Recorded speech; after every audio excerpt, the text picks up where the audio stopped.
What is up, everybody? Welcome to the Friday stream.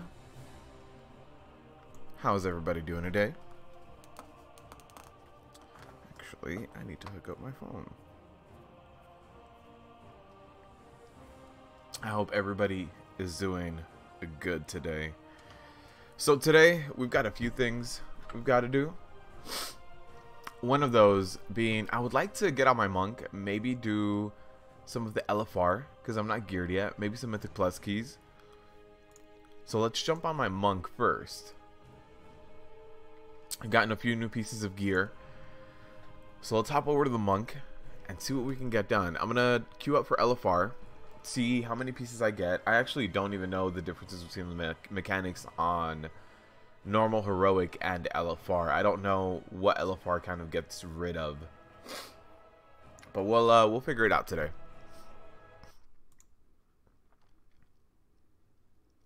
I was having some audio issues, so sorry that the stream is a little delayed. What's up, Max? How you doing, man? Alright, so far I am item level 335 on my monk. Not too bad. I've got a few pieces that are really holding me back, and then some other ones that are actually pretty good. I've gotten a little bit of Mythic Plus done on my monk. Nothing super crazy, nothing super high. But, you know, working on it. Let's do this. So my monk so far has gotten a +3. What's up, Julia? How far did I get into Old Deer? Yesterday we got 3 bosses down in Heroic, and we had walked into Heroic once towards the end of a raid night, so we had only gotten Talic down, so it was 2 new bosses. We got Vectis down to about, I don't know, like 30% or something. Vectis is progression now, and I'm feeling pretty good about it. I'm feeling pretty good. I feel like the first 2 weeks we were just kind of all getting used to what was happening again in raiding, like jumping back into it. And now we're kind of like getting things done and kind of remembering the pace of the game. So yeah, trying to make it to the end of the day. I hear you, man. Let's see, Raid Finder. Let's be some LFR heroes here. You heard Vectis kicked your rectus. What's up, Thomas? What's up, Wild Brofist? We got Zul down. You guys got Heroic Zul down? Nice, man. Congrats, Max. Congrats. I am not looking forward to that fight at all. Although the only difference between normal and Heroic Zul is the puddles on the ground. So you just got to get some range to stand in it. But the phase 2 debuff for tank damage, it's crazy. It's crazy how much spike damage you take during that time. Shift at work just started. It's gonna be a long night. Uh-oh, Wild Brofist. The good thing is, you're here and we can entertain for a while. You watched like 4 hours of Method doing Zul today. I was having some breakfast earlier, and I was watching Method doing Mithrax right now. They replayed their Zul kill. Their DPSers are insane. Their rogue bursted up to 80k. Like, really? 80k just on a rogue? This group already did Talic. Okay, we'll see how this goes.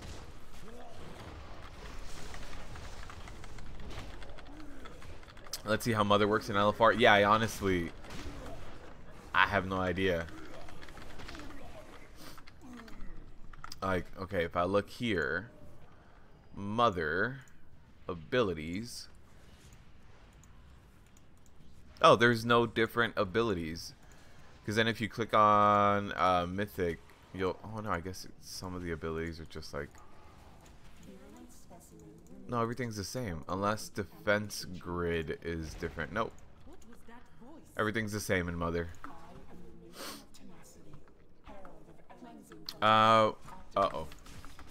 I am running my my world quest spec. I think it'll be okay for LFR. We'll see though. We'll see. There's the sanitizing strike going out on the tanks. So we'll let this guy pick up threat. Oh. I got some threat now. This is a lot of people. So there's a sanitizing strike. Let's just avoid getting hit by that. Oh. Somebody just got blown up by that sanitizing strike. Yeah, I am running my World Quest build. Your streams make my work days and Wednesdays so much better. Cool, man. I'm glad. I'm glad. When a monk's getting yo-yoed like that in phase 2, makes a tank not even want to show up. Dude, seeing their progression on Mythic Fetid as monk tanks, it almost looked like they were getting one shot. I mean, I know they weren't, but as monk tanks, their stagger was hitting above 200%, even if it was just briefly, and they were still getting chunked down. Like, that was ridiculous. Are you serious? I don't think you can do Fetid without Brewmaster monks on Mythic. That's so much damage. Hey, look, some people crossed over and crossed back? No, not yet. Okay. Oh yeah, raid-wide damage is not bad on this. Okay, let's cross over ourselves.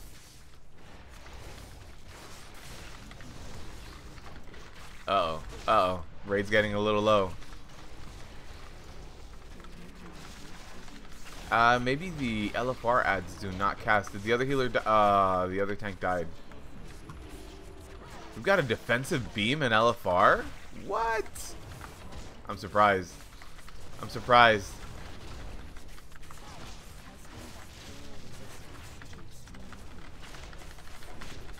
Alright, so Mother is down way below half.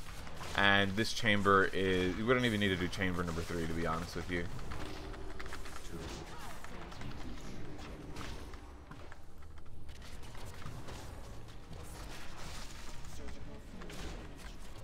Where are we at? Where are we at?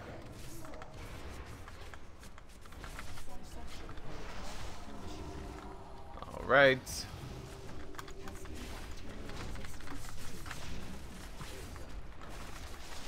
Yeah, I don't even think we need a transition. Our chamber right now is at 30. I realize we get a damage boost if we go to the next chamber, but I don't think we need to. So sanitizing strike gonna go out in a few seconds here. Here it is. Come on, where's the sanitizing strike?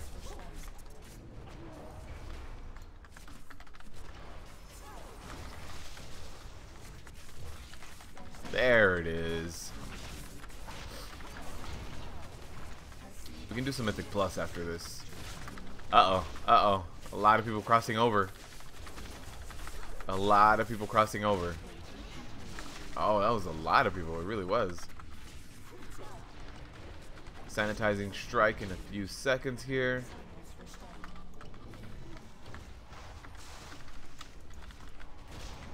Let's get that sanitizing strike off in this corner. There it is. Do I not have a healer in here with me? I might not. All the healers may have tried. Look at this. Yeah. She dies at 10%. This is a kill anyway. But yeah, that. Oh no, that's like 7 people transferring over. Why am I doing LFR? My monk isn't geared. I just wanted to knock it out to try to get some gear on my monk, to be honest with you. That's the only reason why. I do normal and heroic on my warrior, but I wanted to get some gear on my monk. My monk needs it. 3, 2, 1. Beware. Nice. So glad you found a stream. We play all the same classes. Nice. I am very new to Brewmaster Monk as well, so keep that in mind. Let's see, did we get some gear? Nothing. Nothing, man. What's the other thing? Vectus? Vectus is the one that's LFR? Zekvos. Alright. Which is... this guy? Yep. Getting donked Halcourt. What's up, Hooves? Which add-on do I use for the UI? Koth, I use a few. So, if you look above my name here, there's going to be that shows like what global I'm casting. That is called Trophy GCD, right? This shows what global my target and I'm casting. The actual unit frames are shadow unit frames. The meters over here on the left-hand side are SCADA. Right underneath that, you have the raid frames, the party frames. This is going to be grid 2. Oh, my omen is on a... There it is. Omen, threat meter. As far as other things, I use my own custom weak auras a lot. So when you see all these things pop up on my screen, all my abilities, my stagger, my cooldowns, anything like that, those are my custom weak auras, which you can get here. And I'm trying to think of what else. Oh, my bars are dominoes. So I use a lot of add-ons. I will be making an add-on video very, very soon, Koth. So if you want to stay tuned for that, early next week, probably on Tuesday, Monday or Tuesday, I'm gonna make a video about all of my add-ons and how I do things, because I've been finding a few different add-ons too. There's this add-on, by the way, that makes planning your Mythic Plus amazing. So when I'm gonna do the Mythic Plus pulls and strategy, I'm gonna be using this tool, and let me show you guys. Yeah, I think a lot of you guys are gonna be blown away by this. Let's see. Let's move that. Why can't I press it? Is it because I'm in combat? Here it is. So let's say I want to go look at a Tal'Dazar. It's got all the mobs here, right? And it shows like how they aggro together, how they pull together. This add-on is called Method Dungeon Tool or something like that. Yeah, Method Dungeon Tool here at the top. So let's say I want to show you guys exactly what I'm gonna pull. What I can do is also create a string where I'm like, hey, you know what? You're gonna go left, because if you go right, you're gonna get trucked by the reanimated honor guards, right? These guys are gonna apply bleeds to you. You don't want anything to do with them. So you go left. You pull this pack. This pack, 12%. I mean, 6%. Sorry, I thought I said 4 for 4 here. So this pack, 6%. And then you got to pull this one, 12%. And then you're going to stealth, or whatever it is that you're going to do. Like, this add-on is very nice. And you can create, like, custom strings to where I can show you guys. So when I put out those Mythic Plus pull guides, I'm going to be doing a few different strings where I can show you a string if you have Invis Potion, a string if you have Rogue for concealment. So I'm going to be doing things that way. But that tool is very nice, because every now and then you also forget how certain things pull, right? Like, oh, hey, there's going to be 3 pulls right after this boss. And you're like, really? Wasn't there just 2? Really good tool to see. Yeah, it's called Method Dungeon Tools. So yeah, starting next week, I'm going to start making those Mythic Plus pull guides, where I'm going to tell you, like, important trash to look out for. Like, hey, this trash is going to truck you. Be very careful. This trash is countered by doing this, that, or the other. And I'm going to show you the routes that I take and which routes I prefer, as well as which routes are going to be for, like, having invis potions or having rogues, having things like that. Like Tal'Dazar, having a rogue to open up the gates is going to be one of the ones, right? That's very important. But yeah. Do you think the guard talent for Brewmaster has any use compared to the last row talent? HAR, I got caught in my world quest spec, and so when I world quest or when I do islands, I pick up guard and I pick up healing elixir, because most of the times in an island you're going to be getting 2 DPS. But if I had remembered to respec before this, you know, random LFR, I would be high tolerance. I really would. So do I think that guard has a place? Maybe, not really, to be honest. Guard is just an extra external cooldown, a huge bubble. But I feel like if you need an extra external cooldown, Dampen Harm is a little bit better, because Bob and Weave, the difference between Bob and Weave and Dampen Harm, I feel isn't as critical as high tolerance, especially once you start getting gear and getting your stagger to do a little bit more for you while you scale with agility. So yeah, I definitely think that guard has less uses because it has more competition. So yeah, it's gonna be a hard sell. If you definitely need the extra cooldown, let's say to survive some kind of big burst or something like that, or like sustained dot or something, I feel like Dampen Harm is going to be better for you than running guard. I run guard for islands and for world questing so that I can overpull, pull a lot, not have to rely on a healer, just get my own bubble going and keep myself alive. Guard on monk, yeah. We're talking about guard on monk. How do you feel about it, Demon Hunter? Demon Hunter, despite his name, is a monk main. So, Brewmaster monk main too. So, how do you feel about it, Demon Hunter? Looking forward to a video next week? Yeah, for sure, Koth. Yeah, I'm gonna start doing the Mythic Plus pull guides and the add-ons one as well. There's a few others that I have planned. I'm still finishing up my notes on the Protection Warrior Survival Guide for Old Deer. There's definitely a few things that you need to know going into Old Deer.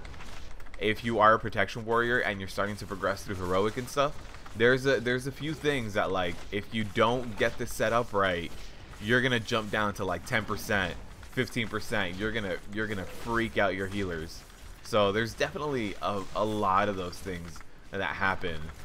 So they're definitely the survival guide's coming out as well soon. Cheers, yeah, for sure, HR.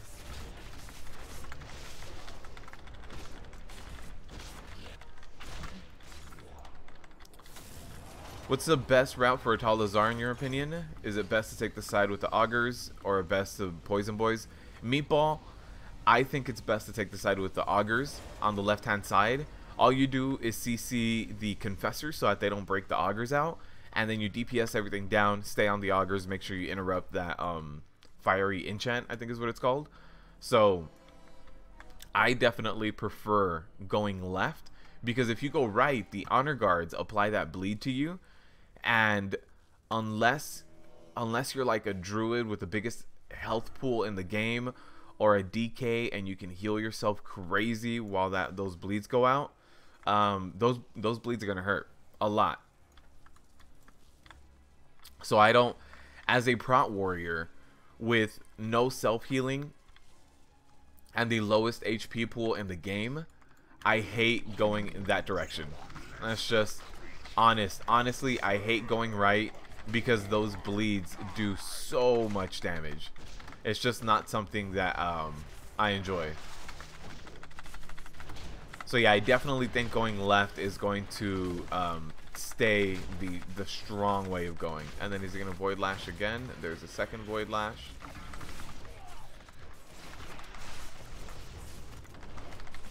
Are the mechanics the same as normal for Zekbots as well? I didn't look in the dungeon journal. Okay, we're running guard. Might as well use it.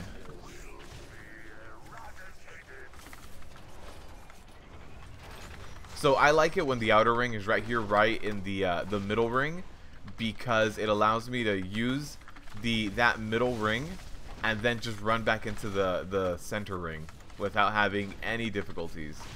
Ah, he taunted a little early. He took the Void Lash. What class is the other tank? Okay, you guess that's a druid. Yeah, it's the other guy's a druid right now.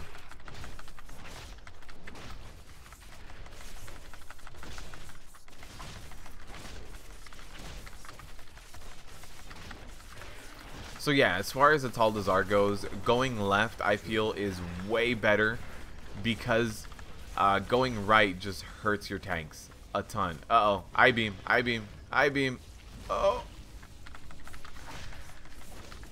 Did he take the Void Lash too? That shaman may have taken the I-beam into the Void Lash there.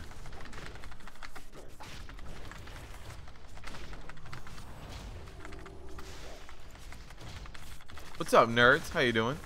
You dropped the disc of Indomitable, but you also have a Go Away. Which one's better for your Prot Warrior? I don't remember what the secondary stats are for the disc, But your best secondary stats are haste, followed by versatility and mastery. So it depends on what. I think the go away has crit, is haste crit, right? So I don't know which one the Indomitable is. I need to look again. But if one of them is haste mastery or haste verse, wear that. Because I run the go away right now too. That's what I have for Mythic Plus, and that one has haste crit. And crit is one of those things, it just doesn't do anything for you. You don't need crit.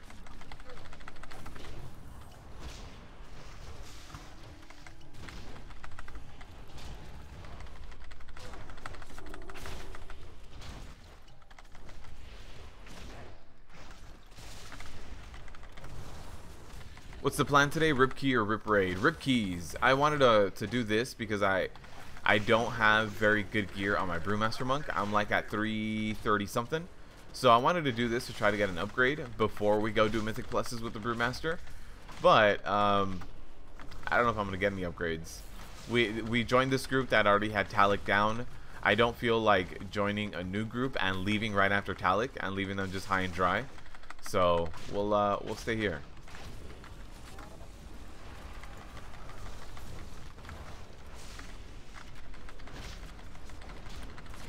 Indomitable is haste mastery. Yes.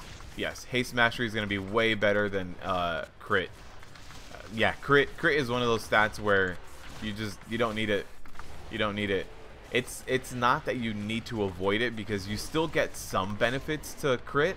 It's just that those benefits to crit are not necessarily worth it. So with crit you get complete avoidance, right? You get I believe you get dodge. And it's just, dodge is one of those things. As a tank, you want to be smooth. No one's gonna stand in that. Here, let me make the melee stand in that without them knowing. I don't think they did though. So as a yeah, as a tank, avoidance, even though it's nice, as a prot warrior, you want to be as smooth as possible. So avoidance is either you get hit or you don't get hit. It's either 0% of the damage or 100% of the damage, right? So as much as avoidance is nice because you can take that 0%, if you're trying to stack avoidance, you're not going to be smooth anymore. And prot warriors, you have the lowest HP pool in the game, and you have gaps in your active mitigation. So you want to try to be smooth. You want to try to be smooth. You also have no self-healing. So by taking big spikes of damage, you're going to stress out your healers. You're going to freak everybody out. You might get a few cooldowns popped a little bit early. So while avoidance is nice because it will lower damage taken, it will lead to more spikes as opposed to having mastery or versatility. If you replace that crit with mastery or versatility, you become smooth, and that's your goal. Your goal is to become smooth. All right, that was no upgrades. That was a bust, man. I am item level 335. Let's see who accepts me. Which difficulty is this? Normal, heroic? That was just the LFR, man. I was just trying to get some gear. It's a tank spec until 15%. Even then, one of the orbs didn't get picked up. Didn't do much. Okay, let's see. Can I find like a +3? Here's a +4. +3. Let's see if this +4 will accept me. My gear's a little low, but let's see. +5 under rot. Under rot's not bad. I like me some under rot. I saw +3 shrine. Come on, guys. I just need a little bit of gear. I'm a monk. I can tank it. I'll be fine. +4 Toldagore. +3 mother load. Are we not gonna get accepted? Oh, this is almost a full group. Let's queue it up. I don't know if we're gonna get accepted to any of the groups. Befuddle trying to manipulate the raid. Does he work for the old gods? Illuminati confirmed. How far did it progress into heroic? We are 3 out of 8. So Tuesday we raid 2 days. We're at 6 hours a week. So Tuesday was first raid day. We farmed normal, and all we did was normal. And yesterday all we did was heroic, and we got down 3. we had only gotten one heroic boss down because we were just trying to knock out all of normal. So yesterday was our first full heroic day, and we got 3 out of 8. So not bad, not bad progression. Headed to stone. I don't even remember what dungeon this was. Okay, so the rogue is headed to the stone temple. You're at 345, hoping to do your first Mythic Plus soon. Wow, Brofist, you can definitely handle Mythic Plus. At 345, yeah, you're fine.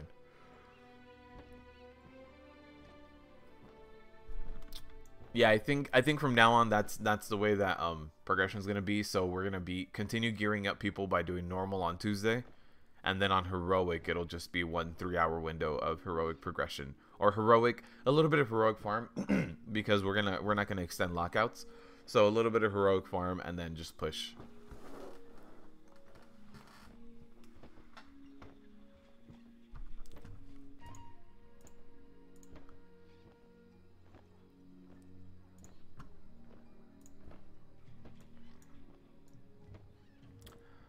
I also wanted to show you guys something. So this is last night's heroic fetid, right? And this is my damage taken right here.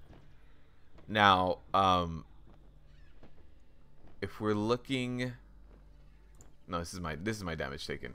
So if we're looking at my damage taken, these are my cooldowns, and I also our main healer went spec'd into Ironbark so that I could have extra cooldowns, because taking thrashes to the face hurts a lot.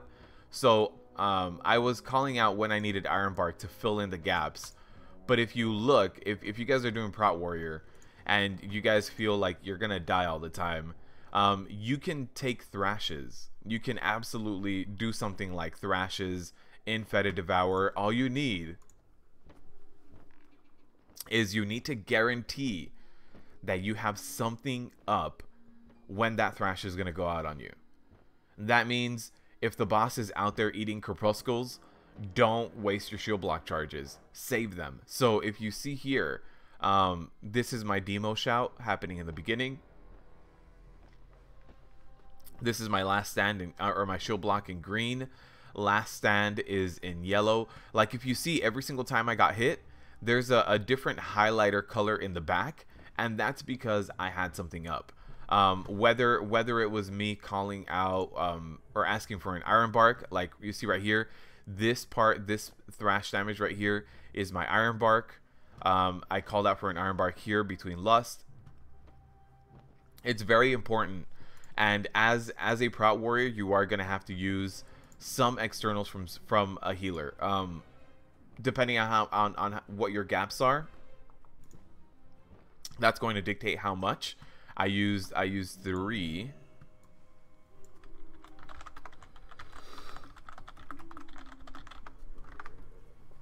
But for a Prot Warrior, this is what you need to aim for. Having that uptime on something, some kind of cooldown.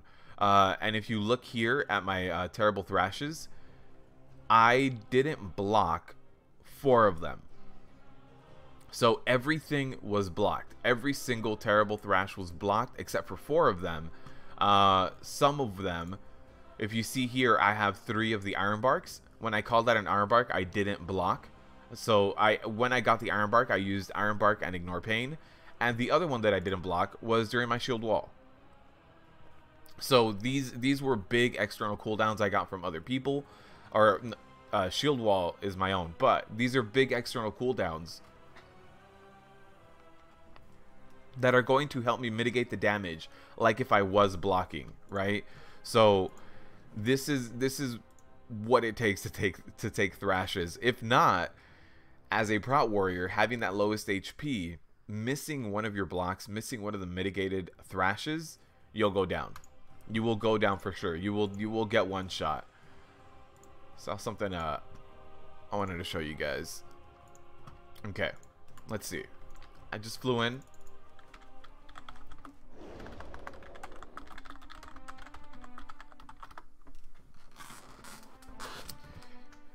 Are we stream rating after you down Heroic Cahoon, nerds? Maybe.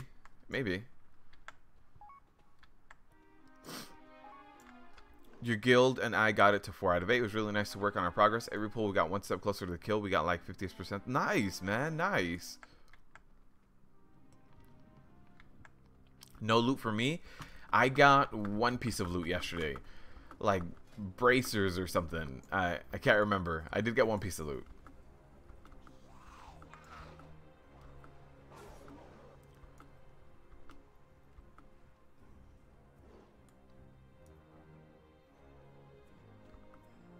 Demon Hunter, were you taking the thrashes since you're on your Brewmaster monk? And what 4 bosses did you get done, by the way? Oh, they didn't summon me. They summoned all of themselves.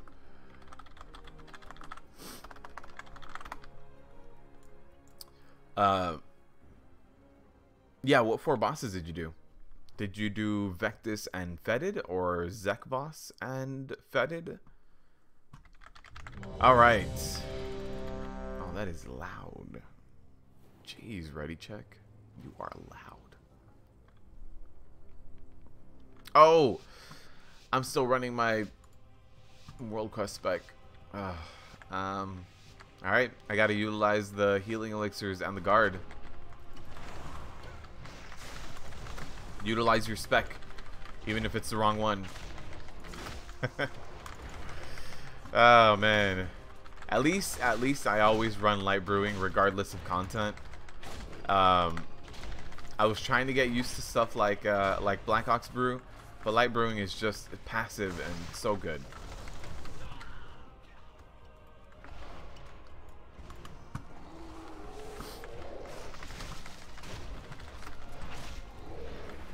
Alright, let's pop my guard that I'm unfortunately running.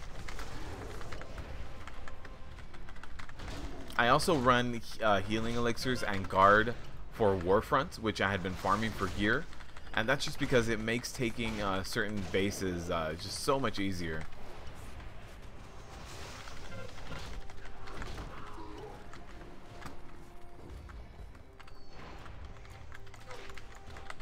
There's that stun. Oh man.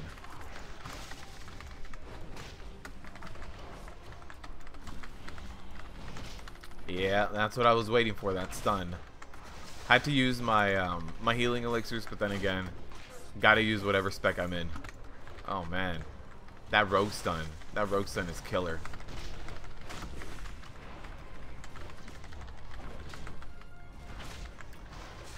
Alright, let's purify. Oh, everybody's dying. Uh-oh. Let's get our bubble going. Is that a wipe?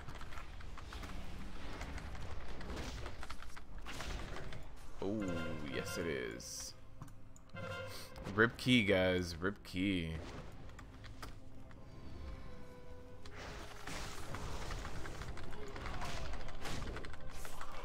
Alright.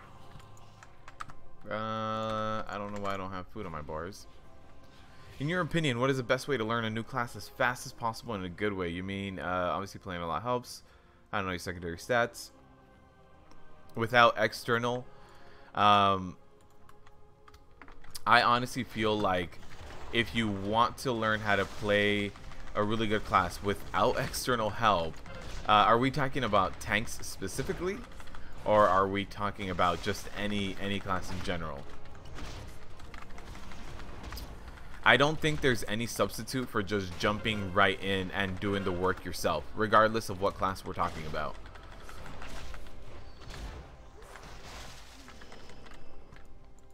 Now that being said, that is different for every other class. Alright, Tyrannical Temple. I'm not looking forward to this.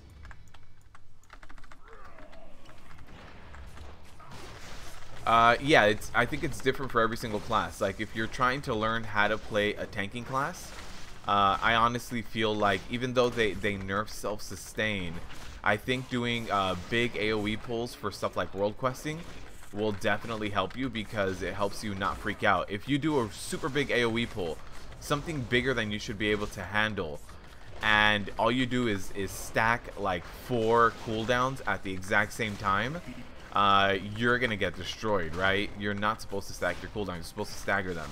So trying to stay alive in that sense is going to help you. as a DPSer, I don't think you're gonna get much better than like trying to DPS a dummy. And I realize that not every fight is patchwork, not every fight is a dummy. You have to have a lot of movement, but the first thing you need to do is get used to your rotation. That is number one. Regardless of what class you are, you gotta get used to that rotation, and you're not gonna get used to rotation if you never hit a dummy with it. Alright, let's do this. A little bit of self-healing. I need to stand on top of everyone in order to split this damage. It is. The AoE blade, I need to stack on everyone. There it is, the arcing blade, or else I will get destroyed. And as much as I want to get destroyed, just not on stream, guys, not in front of my friends. Oh man. All right, let's do a little bit of healing. Interrupt. Uh-oh. That's not cool.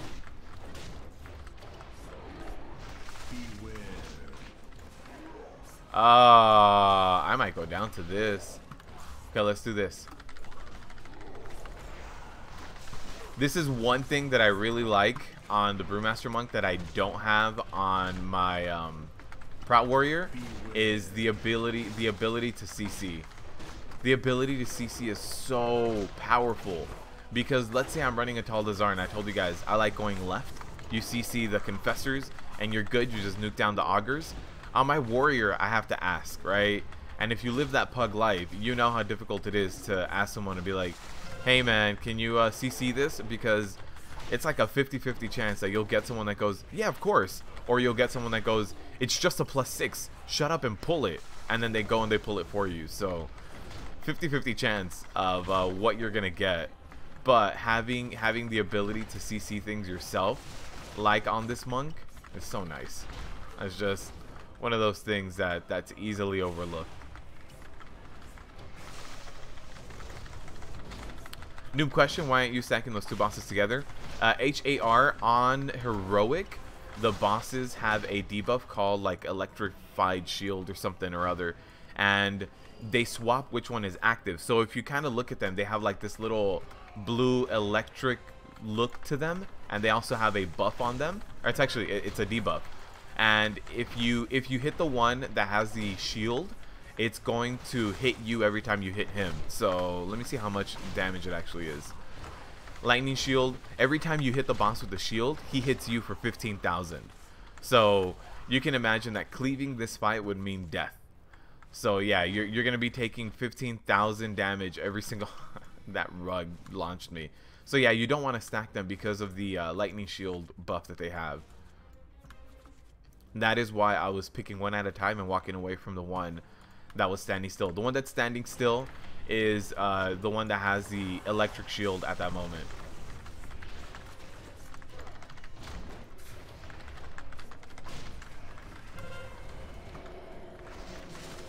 Also, the ability to self-cleanse that you have on a monk is really nice as well. There's a lot of like little kit things that a monk has that I wish I had. I wish I had.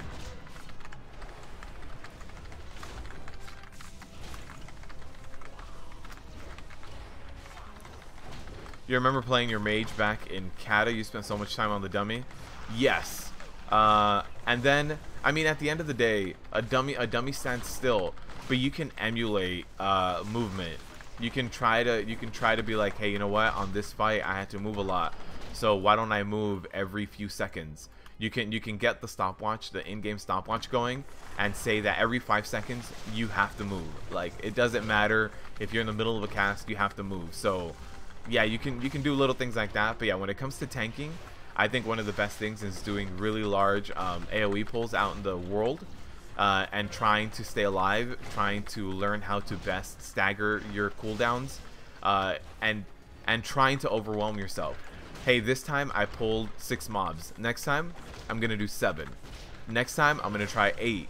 And that is going to help you like manage your cooldowns. You're also going to start learning which cooldowns affect damage taken in better. So you're going to say, hey, you know what? When I pop this ability, I smooth out, but not as much as I'd like to. But then all of a sudden I use this other ability, and I am so smooth. There's no damage that can make me dip. And so that's gonna be your super big cooldown, right? So that's when you start freaking out in the middle of a boss fight, you're gonna use that one that smooths you out a lot, and you're gonna be like, this is all I need. I just need the one cooldown.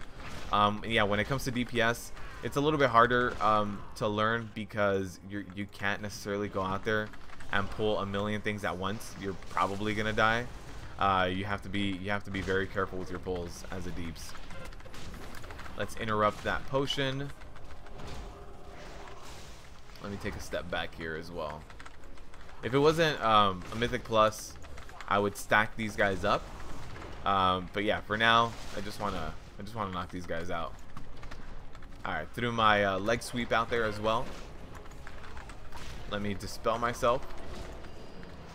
That's one thing. One thing I've also noticed, if you are playing a healer, something that not enough healers do, that I think is a very big difference between a good healer and a bad healer, is cleansing.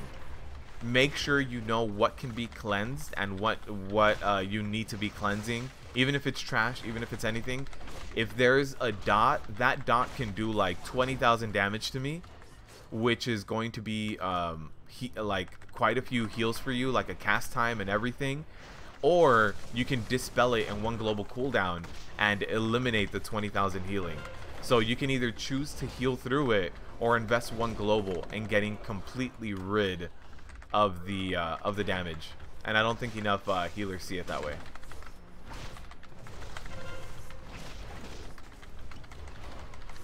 No wonder people always die there. You main heals and always wondered. Yeah, dude, no problem. I don't think that's the case in normal. Is it? Oh, it is. Lightning shield is still on normal. Yeah. On normal, the lightning shield doesn't do that much damage. So if you're running like a normal dungeon or even just heroic, you can stack them.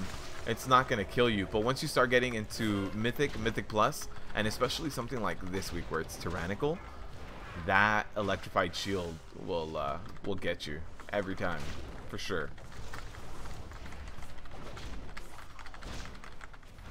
All right, we have one more ad behind me, and then there's a dispel. I'll dispel myself.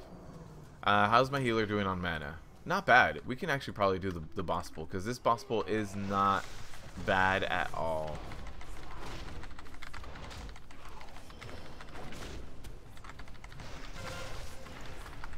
There's no rush. There's no rush as great as going nuts on AoE pulls. What? Hold on, I need to finish reading that. There's no rush as great as going nuts on AoE pulls in the world to learn how to keep yourself alive. Yes, if you're talking about like tanking, if you know a lot of things are for example melee heavy, then you can get in there and you can pull super heavy, and then just try to stay alive. You know, learning how to rotate your cooldowns. I think when I see people learning how to tank specifically, and they're like new at the tanking class or new to tanking in general, I think one of the things I see is they press all of their cooldowns all at once. You know, and that's going to be one of the bigger errors. I think you definitely want to stagger them. If you pop all of your cooldowns all at once, you're going to get diminishing returns from them. It's a lot better to pop one, see how you're taking in damage, and then pop another one if you need to, but it's a lot better to just do one at a time. It's gonna be helping you out a whole lot more. So not only does stunning get rid of the knot of snakes, so does hard CC. So what I did there was I actually rolled over here to where the knot was, and I used my paralysis. Now I have my leg sweep back up, so when we get another knot of snakes right here, there it is. So you guys see how those knot of snakes are going down really quickly? It's because of stuns and hard CCs. You don't need to DPS them down. You don't need to. Some healers just want to see the tank burn. You mean top the hot? You can top the healing meters. I mean, when you're pushing high Mythic Plus though, you should know what you need to cleanse, because there are some weeks where you might have like fortified, and you might have teaming, fortified and teaming, and you're gonna be getting like 2 or 3 extra stacks of this debuff because of the teaming. Like, it's just something that's important to know. Look at that paralysis and that Those snakes disappeared. Oh no. Oh no. I thought I was looking away for that.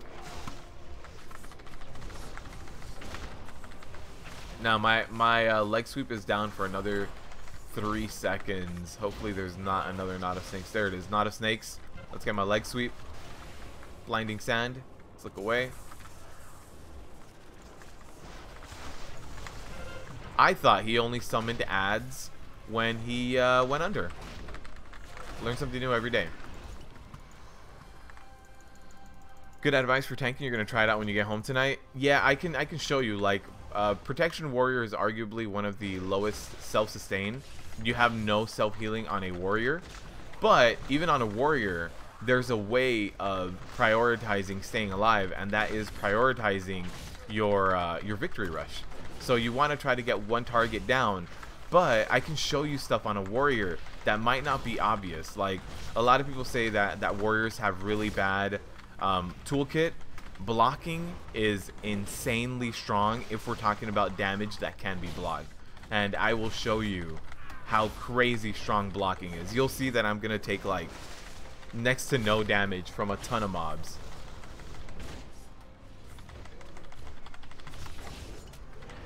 Alright, so now let's just go through this. Being a Tauren and going through this, it feels a lot harder than going through it on my undead. It was a +6 today and you thought something was up. Good to know. And you're right about these spells. Shrine has heaps of deadly dots. Yes, there's also like Freehold. The first few bosses in Freehold have that rogue that jumps behind you and applies the dot. And the second pull, actually, I don't know if it's the second or the third pull. In the very beginning, you have a pull that has 2 of those rogues. Oh no, this is not going to end well for me. This is a lot of magic damage. So yeah, you have like 2 of those rogues in one pull, and they can go up to like 4 stacks if you're not careful of that debuff. And if you have 4 stacks of those, you're going down. You're going down. You can try to survive. You need to pop a cooldown to stay alive, but it's so much easier to get one cleanse and get rid of all 4 stacks. It's just way easier. Okay, I'm gonna be doing a big pull after this, which I know we can do. I have my big cooldown still up, so I'll show you guys. There are certain places where you can just kind of be like, alright. I thought stagger was supposed to disappear after combat. Let's get this ready. Okay, that's gonna be 6 stacks of bursting. We can do it.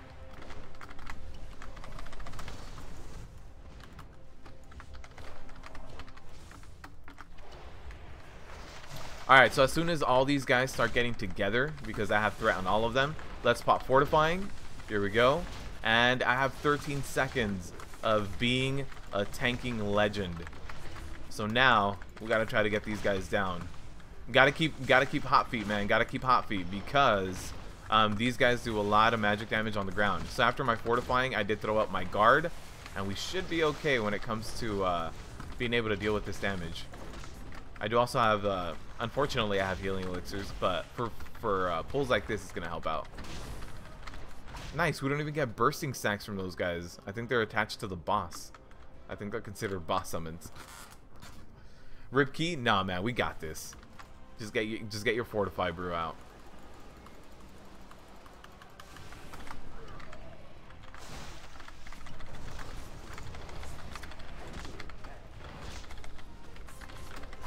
All right, let me stand in this. All right, healers got it. Nice.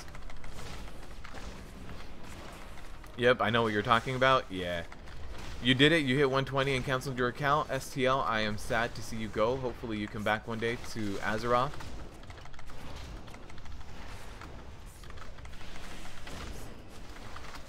Alright.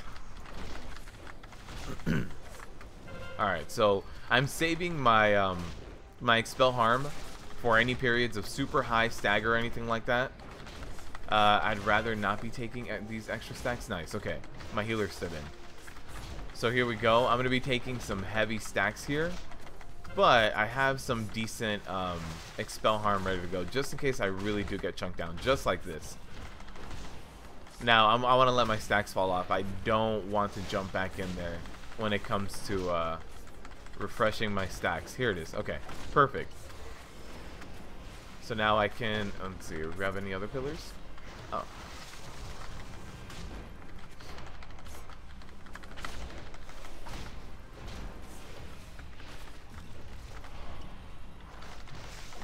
Self-healing doesn't matter. The amount of outside healing required is what matters. Yes. Yes. So every time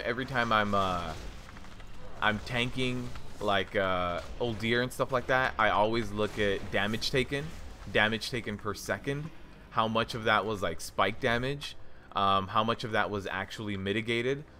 So I look at like biggest sources of damage coming in, and did I block them? Are they blockable? Should I be spamming ignore pain at that time? Because even though we're in like a nerfed ignore pain time in this world right now, it's still pretty damn strong.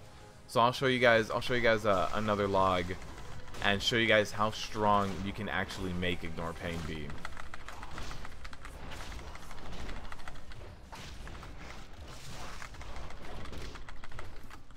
But that being said, self-healing can matter sometimes. If you're playing a Demon Hunter and a DK, that is something you want to maximize. Even as a bear, I see be called Bear Druid. Even as a bear, if you run Guardian of Elune, that's something you want to have up when you pop your frenzied regen. So even though it's not your main focus, and that's fine, it's still something that you should aim to maximize. If you're not using your frenzied regen casts, then especially if you're raid progressing, you should be maximizing that as much as you can. So if you're just not using them at all, you need to start seeing periods where you can start using them to help out your healers a little bit. It's not your focus unless you're a Demon Hunter or DK, but it's still something you can look at.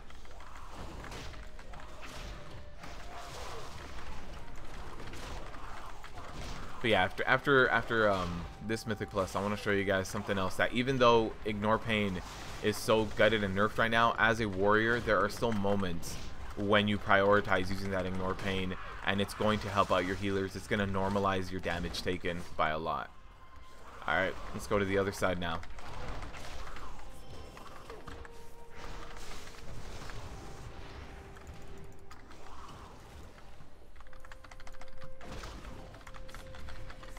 iRoom Trash doesn't give you bursting? No, these are all considered ads. If there's one that gives me bursting, it would be the Elite, the Guardian, but I don't think he does. I think since these are all kind of like summoned, I don't think they do. Just like they don't give percentage. They're not going to be giving, because if they gave percentage, you would be able to like invisible skip the large majority of the whole dungeon and then just stand in here for a little bit. Let's see if this Elite gives bursting. I don't think so. Oh, the Elites do. Okay, it's good to know. The Elites do. But yeah, all the non-Elites are not going to get bursting.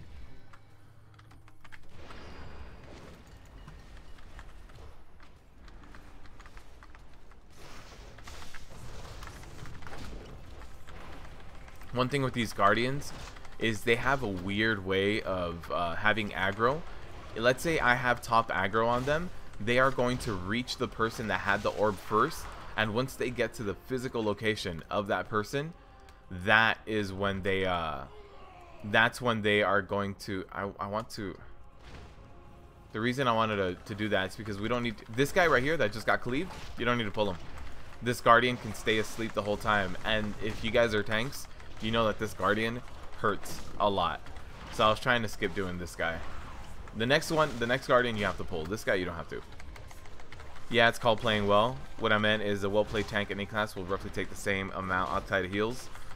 I would beg to differ, Bear Druid. I think that a DK tank is always going to be taking a much higher damage taken per second because they provide self-heals. So I think if you're looking at stuff like damage taken per second, it's not the only metric you're going to be focused on. I think monks end up taking decently high damage taken per second as well, but their damage smoothing is next to none. So I don't think it's a one size fits all shoe or metric to go based on.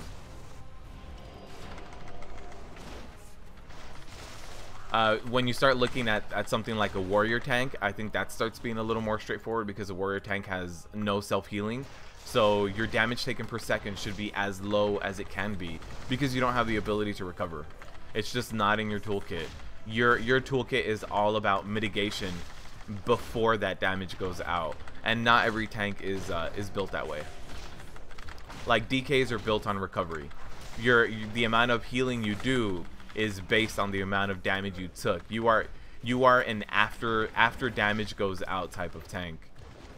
And I believe demon hunters, they don't scale better if you take more damage, but their self-healing is so great that when you have like those gaps in demon spikes, that's when you start prioritizing taking in your fragments. Some tanks are better at taking different types of damage, so it can be fight specific. Yes.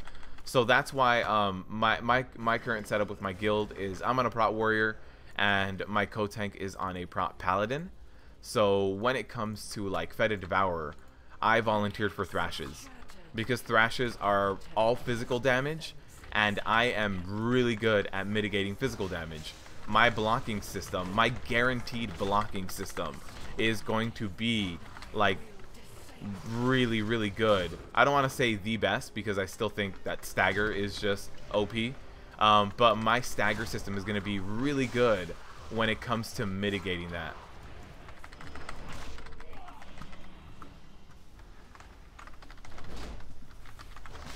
But yeah, I wanna show you guys something that you can do if you do play that Prot warrior. If you are living that sad Prot warrior life like I am right now, I want to show you guys what you guys can do about that when it comes to progression. What in the world is this boss? You've never had a fun time tanking this boss. Any tips? So Rhett, you see these hexers? There's 4 of them. Each hexer makes it so that you heal 25% less onto this boss, right? So this boss needs to be healed up to full.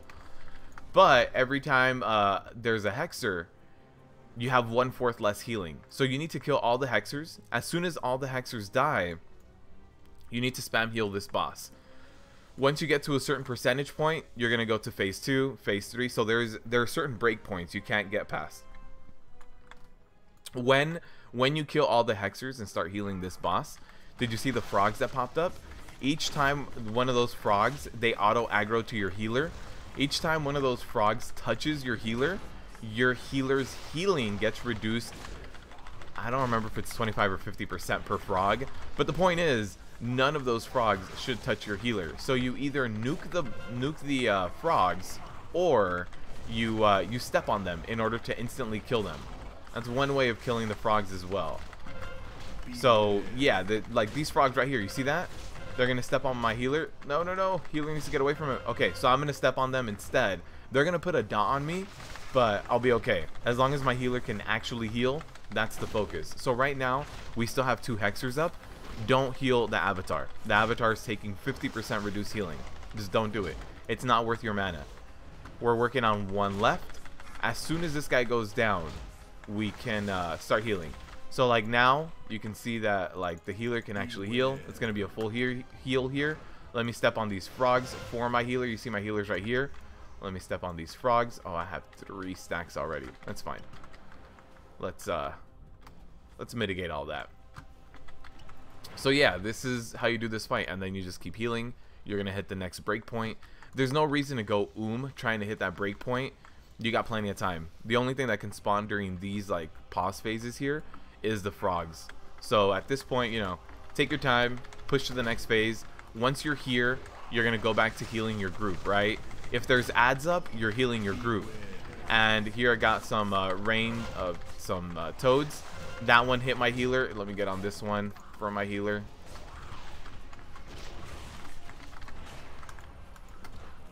Uh-oh, I'm getting real low. Alright. But yeah, if there's ads up, you're healing your group. If there's no ads up, you're healing the boss. And dodging the, not getting hit by the toads. Alright, I don't want to get hit by more toads. This is really putting a burden on me. My healing won't do anything. There it is. Let me just self-heal myself a little bit. Is my healer Oh yeah, my healer is like completely So the way that your healer gets is by trying to push phases a little too fast. So main reason why my healer is is because of that. So here it is. We have another tree form.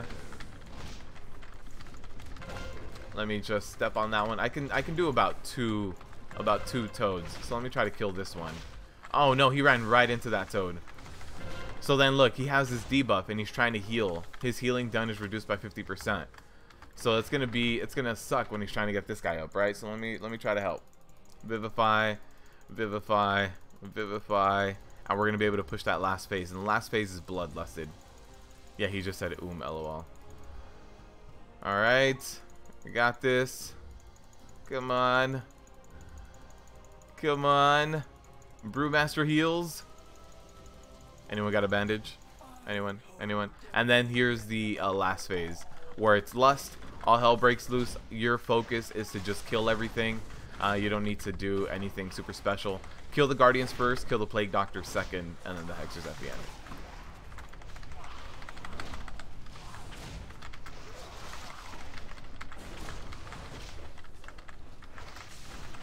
Prot warrior in mythic progression, and their one pally rest of brewmaster. Yeah. For Fetid Devourer, you're going to get Brewmasters all day. The amount of damage Mythic Fetid is doing is crazy. You can also detox your healer if they get hit. I tried to detox myself, and it didn't seem to get rid of the frog debuff on me. So I figured it wouldn't work on him. Because detox is only poison and disease. Huh. It didn't seem to work, but I'll give it a shot again. Oh, no. I thought this was a random group. I was like, cool, let me get teleported out of here. No loot for me, unfortunately. Hey, Photo Gaming, thanks for the hours of fun and great raids. The community is awesome. STL, thanks for stopping by, man. I appreciate it. And thanks for the farewell. I hope that one day you come back to Azeroth. Because that's what WoW does to all of us, man. WoW got an early grip on us. And even though we try to run away, one day you'll hear about expansion number 23, the return of Illidan and Arthas all in one expansion. While we go to Pandalandia, they're going to be in Pandaland, and so one day you'll come back. We'll see you then, STL. Do you kill the Heart Guardians instantly? Someone told me we have to kill it last. I kill the Heart Guardians as soon as I can because they truck your tank. Your tank gets increasing debuffs by the Guardians that make them take more and more damage, and they can eventually get one shot. So Guardians first. The only thing is the Guardians drop an orb. Do not click on the orb until all the hexers are down. That's the important part. The part that you need to wait for till everything is down is the orb they drop. But you should kill them first. Kill them first, don't click on the orb. But the healer like frogs, right? At least I think they do. Right, yeah. They're like, aw, let me collect all the frogs. Especially if they're druids like my last healer was. They're all they're like connected to nature and stuff. They love these frogs. Let me show you guys something that I want to that we hit on earlier when it comes to tanking and learning how to tank. It's important to learn your toolkit. And I want to show you guys something that's very, very powerful. By the time we kill all the hexers, the Heart Guardian will one-shot me. Yes, Rhett. I agree. Get frogged. Vectus is annoying as hell for me, and you're the DPS? Oh, no. Yeah, you gotta, like, stand in certain places and give the disease in certain places and stuff. Just when you think you're out, WoW death grips you back in. It really is a death grip, guys. It really is. So, I'm in Prot right now. I have War Mode on, but I don't think there's gonna be any alliance there. Let's go to an area where it's all physical melee damage so I can show you just how powerful blocking is, and I can show you how knowing what cooldowns to use is also really important. What do you think you would need to change for Prot Warrior to put them on par with mid or high tier? I think taking Ignore Pain off the global and nerfing our mastery, because if you just take Ignore Pain off the global, we'll be really, really strong at mitigating physical and magic damage. So I think maybe even a rework of mastery. Like, I realize that mastery fits our class fantasy a lot, but the mastery is crazy. So like right now my block does 43% of incoming damage. Mastery doubles that. It doesn't double block value. It doesn't hit diminishing returns. It just doubles that percentage. So alright, I want to show you guys, let me do that. So it's important to know what cooldowns you have when you're trying a new tanking spec, a new tanking class, because if I do something like this, I can show you how little damage you take if you know how to utilize your abilities, right? So I've got all these guys here. Now this is how hard they're hitting me, right? They hit pretty damn hard. I pop bolster and I start blocking. I'm not really moving too much. You see that? The blocks. Look at that. The blocking system. I'm doing just fine now. I was getting chunked down before. Now let me pop Avatar and Demo Shout. Let me get some Ignore Pain and start thunderclapping. I reduced my damage taken by 20% with that Demo Shout, and look at my damage output. It's important to know how you smooth out damage. Also, if I wasn't facing all the mobs, I wouldn't be actively blocking them. So if I were to pop something like Bolster and then turn around and give them my back, I'd get nuked. So even though Prot Warriors are in a position right now where it's like, hey, you don't have the toolkit that everybody else has, you have the survivability. You just need to know when and how to use it, right? That Demo Shout put in work, even though it's only 20% reduced damage. The Bolster block damage was insane. I wasn't taking any damage. I got chunked down from like 100% down to 70% in a matter of like 3 seconds, and then all of a sudden I pop Bolster and I'm just chilling at 73%. So my Bolster is down right now, but let me show you guys. The Bolster and Shield Wall are just about the same thing. The only thing is, Bolster lasts what, like 16 seconds or something?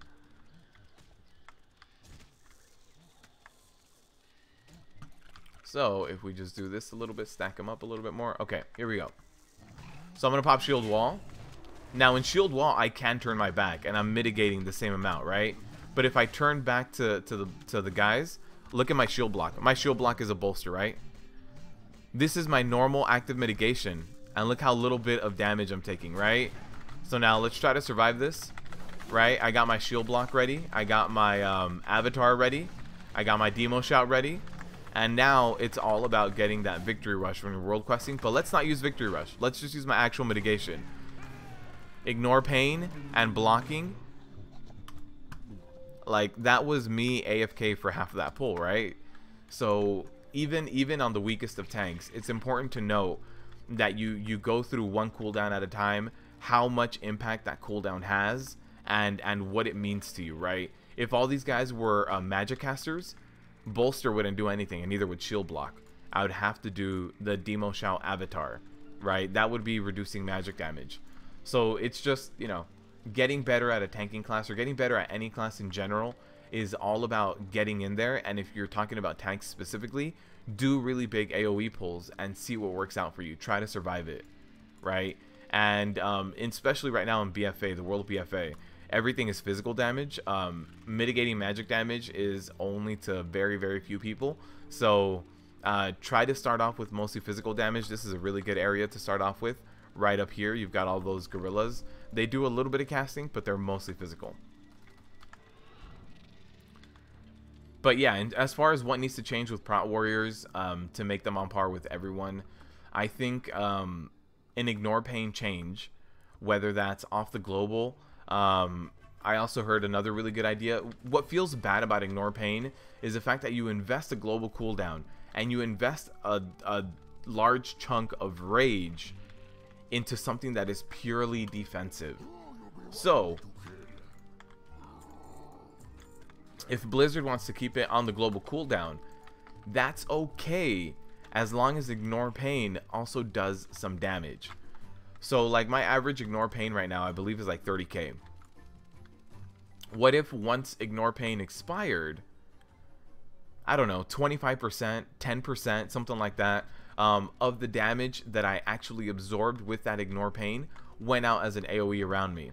That's an idea where I now don't feel that bad about Ignore Pain being on the global. It's going to help me generate threat. It's going to help me stay alive. I can see its rage investment, because its rage investment is also going to help me with stuff like Skittish by doing that damage. It's a lot of little things that definitely. Oh, I want a lot of this Champion of Azeroth. It's little things that help out, and if they want to keep it on the global, they can, and that's fine. But make it a little bit more rewarding. Also, one thing that I do think that warriors need a lot is a little bit of self-sustain. A little bit. I'm not saying give us as much heals as DKs have, but if you guys remember, enraged regen heals for 30% of your HP over the course of, like, I don't know, like 10 seconds or something. What if warriors had a talent point that made it so that when you demo shout, you get like a decent amount of leech? Or what if you had enraged regen, but it lasted a minute? It was a minute of uptime, but during that minute you only heal for like 20% of your HP. So it's a button you have to hit once every minute. It's not that taxing on your global cooldown, and it's also not going to be a super big significant heal. It's going to be 20 or 30% of your total HP over the course of a minute. We're talking about 0.5% per second. It's not going to break anything, right? It's not going to break anything at all. So I think warriors need a little bit of self-healing. Burst healing is not the way to go with it. I think it needs to be smooth healing. Maybe an ability that eats your rage slowly as you get it, but that can have its own downfalls. So there's a little things that they can play with. In terms of the buffs we need, I think that's what we need. But in terms of nerfs, I think Prot warriors do need a nerf to mastery. I do think it's a little too strong. Yeah, that's my take on Prot warriors right now. I don't ever want to be the most OP class in the game, because then people look at you and they're like, how can we nerf you? How can we get rid of you being the top class in the game? So I just want to be above average, and then I'll let my personal skill as a Prot warrior take me the rest of the way there. We didn't get him down, but at some point they asked me to switch to heals and you were not prepared. You disappointed Illidan that day. I'm sorry, nerds. That is a heavy healing fight, my friend. Ignore Pain, Demo Shout, and Shield Block all stack. Yes, they do. Because your Demo Shout, if you're running anger management, which you should be, your Demo Shout is like a 30-second cooldown, probably even a little bit less. So you never have to worry about your Demo Shout being completely off of rotation. It's either currently active or about 10 seconds away from being active, your Demo Shout. So it's not something you have to worry about. So your Demo Shout you should be using very, very freely. So if you take a look at your Demo Shout, and let's say conservatively, it's a 30-second cooldown. It's going to be a little bit less, but it's a 30-second cooldown. If you have a 6-minute fight, you could have used Demo Shout 12 times in that fight. Did you? I hope you did. Because let me show you guys this right here. So in a 4-minute fight, this top area right here, the chart on top of this, the little gray chart, it's demoralizing shout. So in a 4-minute fight, I used Demo Shout 8 times at the end. So if it was a 30-second cooldown, I used it every 30 seconds. I used it 8 times. So you should be using that very willingly. As far as it stacking with like shield wall and or with shield block and stuff like that, yes. And Ignore Pain is always a supplement. It's always in addition to what you're doing. So if you aren't using Ignore Pain at least every now and then, you're missing out on a good amount of your kit. Because Ignore Pain, like right now, Ignore Pain is a 30,000, it's a 30k bubble for me, right? Is that guy a tank? What is it? Yeah, that is a tank. Okay. Ignore Pain right now is a 30k bubble for me, right? So, it heals, or it takes half the damage and then half of it goes to me. So every time I Ignore Pain, I smooth out 60,000 damage. I smooth it out. I don't ignore it completely. I ignore 30k of it and I take 30k, but I smooth out 60,000 damage. So even though Ignore Pain feels bad being on the global and it feels bad being nerfed, it's still something that's gonna smooth you out, and that's the biggest concern. We don't have healing, we need the smoothing.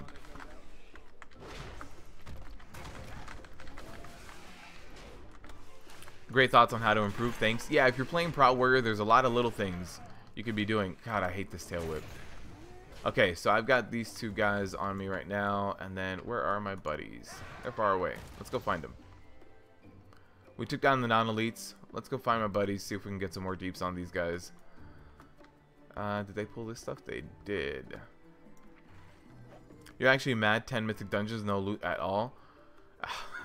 Dominic, I feel your pain, man. It took me a very long time to get my shield.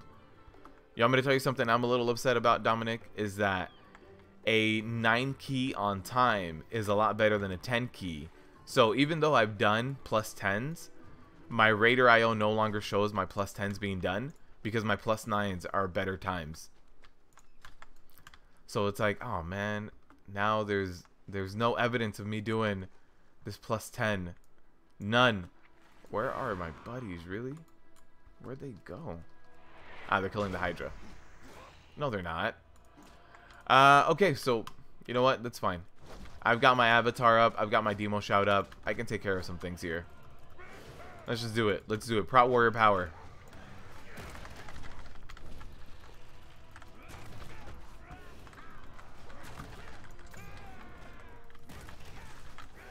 All right, we have some of the, or we have the highest tank DPS in the game right now. Use it.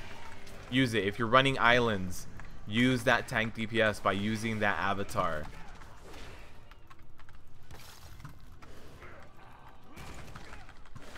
There it is. A little bit of healing. Oh no, Alliance found me. This is not good. They're gonna farm me, and they're gonna take all my tapped targets and keep them for themselves. I want them to help me kill some of these tapped targets. Come on, Alliance. Come on, Alliance. Kill them for me. There you go. There you go. They killed a few for me. I still have like 3 of them up. This guy's non-elite. Let me go in here, get a victory rush. This guy's almost down. Victory rush. And then here's a little bit of self-healing for me and for everyone in my group. All right. Oh, man. My group was pulling like maniacs. I mean, so was I. But so was my group. I didn't expect that from anyone else. All right. Oh, man. The good thing is this is all tapped for us. So I can, by killing this stuff. Oh, no, I'm dead here. I'm so dead here. The Alliance stunned. Oh, that was the whole island. I got to give props to these pugs. They took that down so quickly. You need to find a home for your normal warrior so you can do progression rating instead of living the pug life. Yeah. Look into go look at WoW progress, and you can see the guilds that are performing at the level you want to perform at. And they normally have like a Discord or a contact application or anything like that.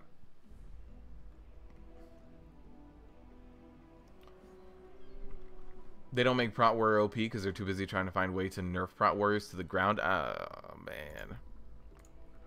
We don't need any more nerfs. We're fine. We're fine. Just, if it's not going to be a buff, then it's fine. Just don't touch us anymore. It's fine. Oh, man. Right now you're stuck at 347 and pugs won't accept you since item level is lower, but you out DPS most people. Yeah. With all the things on global cooldown, Devastator should be baseline passive. I agree, Bear. And they removed, so Devastator used to give you 5 rage on auto attack. They now made it so that each auto attack gives you 2 rage and then you generate 3 every time you get hit, or vice versa. I can't remember which of it, but the 5 rage got split between auto attacks and taking damage. I think that was a bad move. That makes this row boring because now Booming Voice is better than the other two. Booming Voice gives you more rage than Vengeance if you run it with anger management because your demo shout is so low. So like these last 2 rows, they're boring. They don't have any competition. Bolster, it has no competition. So if they want to bring back the Devastator talent point, make it give me 5 additional rage to each auto attack. So I'd be generating 7 rage per auto attack. But that is the only way you're going to be competing in this row with something else like Booming Voice, right? So if they want stuff like this Devastator talent point to come back, they need to do something to it. Make it give me rage again. I don't know. Do something here because these 4 talent points right here, they're empty space. I don't look at these. They don't exist. one of the main things that Prot Warrior does suffer from right now is the lack of different builds. There's not much you can do. The only differences you can take in Prot Warrior builds is if you don't want to pick up Into the Fray, if you want to pick up Impending Victory, you can. Into the Fray is arguably a little bit better if you trust your healer. This might be for you if you don't trust your healer. Here you can pick up Crackling Thunder as opposed to Bounding Stride. You're not going to get like a whole lot out of each one of these. And you can also pick up Stormbolt or Menace or Rumbling Earth depending on what you run. But that's it. Unstoppable Force, way too good to give up. Bolster, way too good to give up. Booming Voice and Anger Management, you have to. You have to. So I think that's one of the things that Prot Warrior suffers from right now is the lack of different builds. Like you start looking at other classes and they can change things around. They'll change, you know, 2, 3, 4 talent points, and then it's like, all right, it's not going to be terrible. Depends on what type of damage I'm taking in. Depends on who I'm tanking. I can switch things up. Prot Warrior right now, you don't look at your talents. You run in. You run in, you use your kit. That's it. That's what you have. Where are the rest? I don't want to go over there. Ooh, no. That's a hard no for me. Rest of the group is going to be over here. Let's go stack on them so that we can just kill all the things. Oh, they pulled these guys? I'm very sorry. I'm not going to join them on that. Those guys are terrible. They do AoE magic casts or channeled magic casts that need to be interrupted all the time. I saw like 2 of them were about to die. I mean, they might have gotten them, but oh man. I'm gonna get more Azurite just being out here and doing this. Just saying, wait till they get rid of Ignore Pain. They probably will, to be completely honest with you, because in the beta they nerfed Ignore Pain twice and then they got rid of it. And then everybody was like, this feels terrible. And then they put a replacement. And then they were like, this replacement isn't working. So then they got rid of the replacement. And then they brought back Ignore Pain. Like, Blizzard doesn't want Ignore Pain. They made that very clear in the beta builds. That they don't want it. They don't like it. However, they also don't have a better solution. Or else they would have come up with one in the 6 months of beta. Oh, these are terrible pulls out here. What is going on here? It's all these casters and like these guys. They're hard to do. This guy's not terrible to do, but he's got a ton of HP. Unless I have my group with me, I don't really want to pull him. Again, where are my crocodiles? Did Blizzard nerf the amount of crocodiles in islands? Did they see my stream and see how much I professed my love to crocodiles in islands? And they were like, all right, let's make it so that they only spawn in one little node on the map. This is good here. We can do this.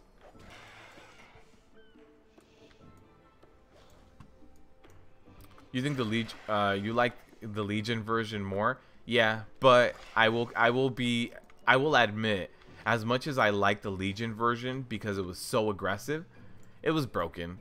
As a Prot Warrior, I shouldn't be looking at healing meters and laughing that I'm out healing my healers. It's just, it's something, it's silly. It just shouldn't happen. It's one of those things that's like, why is your Prot Warrior doing over 1 million healing per second? Because Prot Warriors are freaking broken. That's not the way that Prot Warriors, or that any tank is meant to be. To outperform your healers on a pretty consistent basis. You know, it's not how it should be. It was broken. So even though it was very fun, I'm glad I got to play that version of the Prot Warrior. It was very broken. You gotta say you tried. Oh no! I fell into that trap. Gotta say you tried Blood Decay again, and it's great, but it feels a bit more hollow compared to Legion. A lot of the classes are gonna feel lesser than in Legion because we lost artifact weapon abilities. We lost everyone's mitigation got nerfed by a little bit, and you also lost your legendaries, and your legendaries arguably would give you like a brand new talent point. They'd maybe make you prioritize a few things that you normally wouldn't. So classes are gonna feel lesser than in Legion, and that's just the way that every class is gonna work.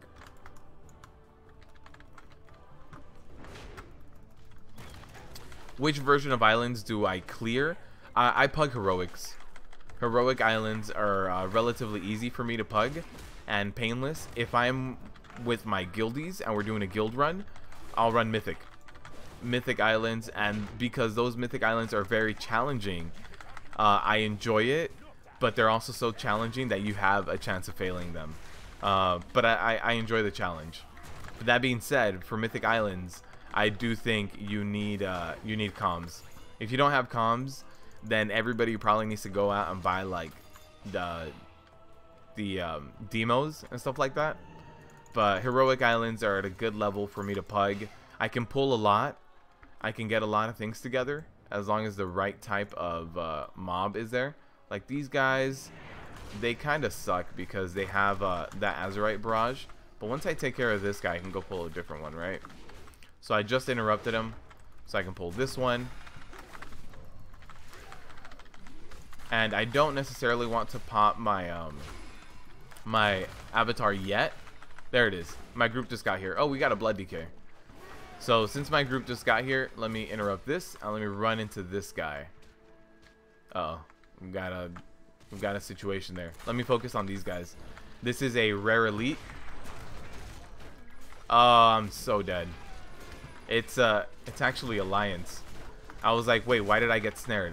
Because it's Alliance, and they can do things like that. Alright, so let's try to stay alive.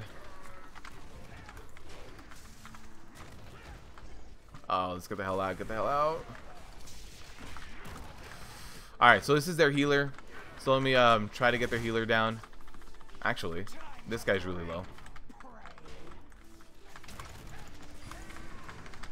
Oh, nice. We just got a heal from a rare. So, we're good. I'm gonna win this encounter. Yeah, and then in Mythic, the encounters you have with the opposing faction, they're also a lot more difficult. Like in Heroic, they're very manageable. There's one guy that's alive. We'll take him out. He's worth a decent amount of Azurite, like 100 and something right now. So it's worth my time to actually take him down. Get an interrupt going. And there it is. That was a good 183 Azurite. Blood Decay was absolutely broken. You could solo dungeons. Yeah, Dominic, you guys saw me starting to solo current level raids on my Prot Warrior. Like a lot of people said Prot Warrior was also not good in Legion. I was soloing up to I wasn't able to solo Antorus. Like, I was able to actually pull Garathi Worldbreaker and not die, but I would hit the Enrage timer. So, I couldn't do Antorus, but I did Nighthold. I did Emerald Nightmare. I didn't do TOV because you need to separate the ads on the first one, so I didn't get someone to help me separate the ads on Odinpool. But yeah, I was soloing current raid content. I think in Legion, tanks had too much healing. I think in BFA they have too little, or depending on what class we're talking about, they can have too little.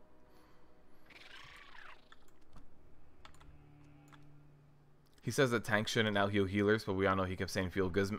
I did. I mean, I enjoyed it. I'm not gonna lie to you. I'm not gonna say I hated the fact that I was out-healing the healers. It was fun and it was hilarious. Let me show you guys this as well. So if you guys are playing Prot Warriors, you can smooth out your damage taken by doing stuff like this. Like if you see my healing gun here, right here, when you start taking stuff like debuffs, so this is a Vectis heroic wipe, right? So when I get those 2 stacks of evolving affliction, I think it's called, in order to stay alive, instead of just standing there and letting your healers try to heal you as best as they can, use that ignore pain.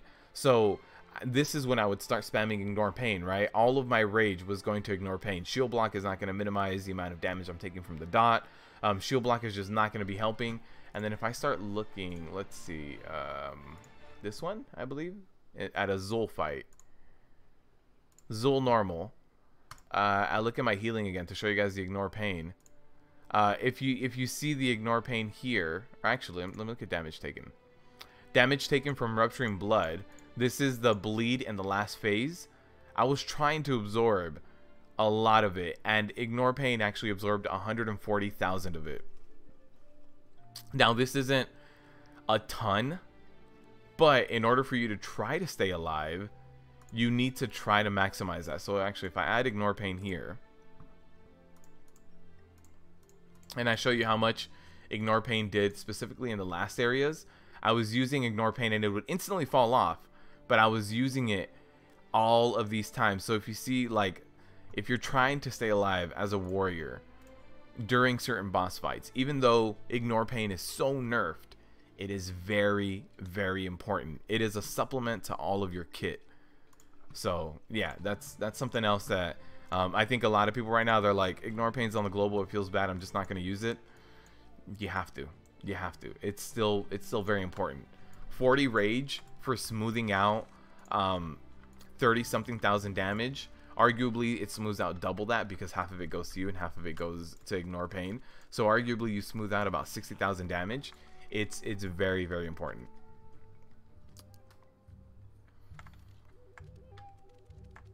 You might be a bit spoiled by rogue abilities and all the spells that they have. You shouldn't complain. He says that the tank shouldn't out heal the healers, but we all know he kept saying, yeah, man, that was good. We all know Befuddled said Kappa 1, 2, 3 easy clap when out healing the healers. Let me see if I can find one of those. Let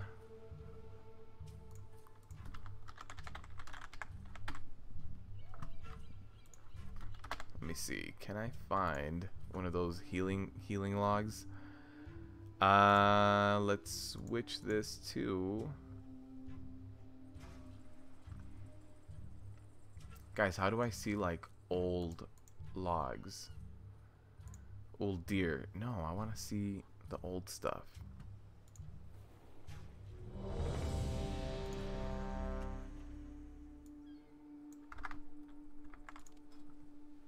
You don't know how Blizzard balances. Honestly, like, Warrior Tank's whole Shaman class is just sitting here, makes me sad. I've heard complaints about a lot of classes. I've also heard complaints about Shadow Priest. I've heard complaints about oh god, what was it? Shadow Priest, both of the Shaman specs, Prot Warriors. I've heard Resto Shamans also have a few issues. That being said, I don't know. I still see Resto Shamans performing pretty well.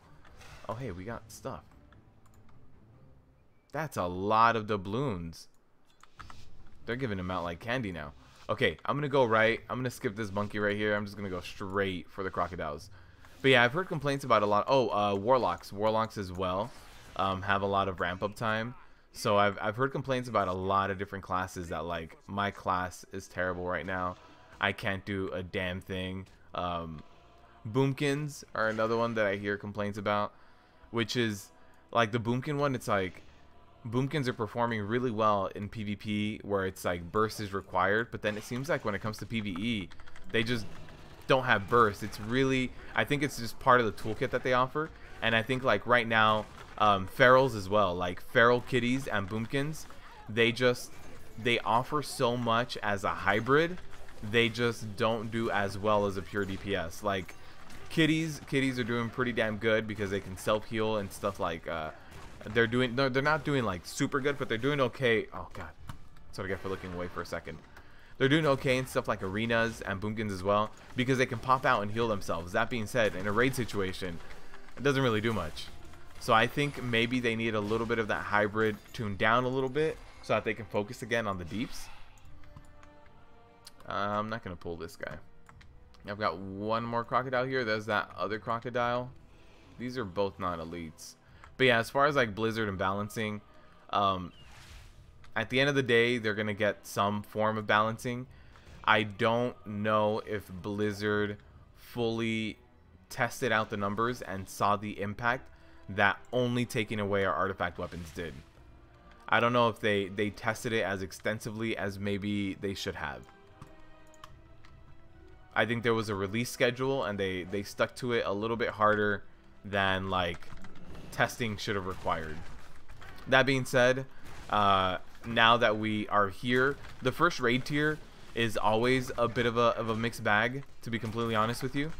So the first raid tier is always when you see things being a little bit off-centered, a little bit weird. And so after this raid tier, I expect 8.1 to be a really solid step in the right direction. If you guys also want to stay like up to date with what's happening, starting in half an hour actually, Ian Hazakost is going to be doing a Reddit AMA. So if you guys want to keep track of that, if you go to reddit.r/wow, then you guys can keep up with that. He's going to start live responding in about half an hour, and he said he wants to be there for a couple of hours. So if you just want to tune in when it's all done and just sit there and read through everything, maybe go to the WoW subreddit in about maybe like 3 hours. Maybe in like 3 hours you can jump in there, and you'll be able to see all of the answers. This medic bot, there it is.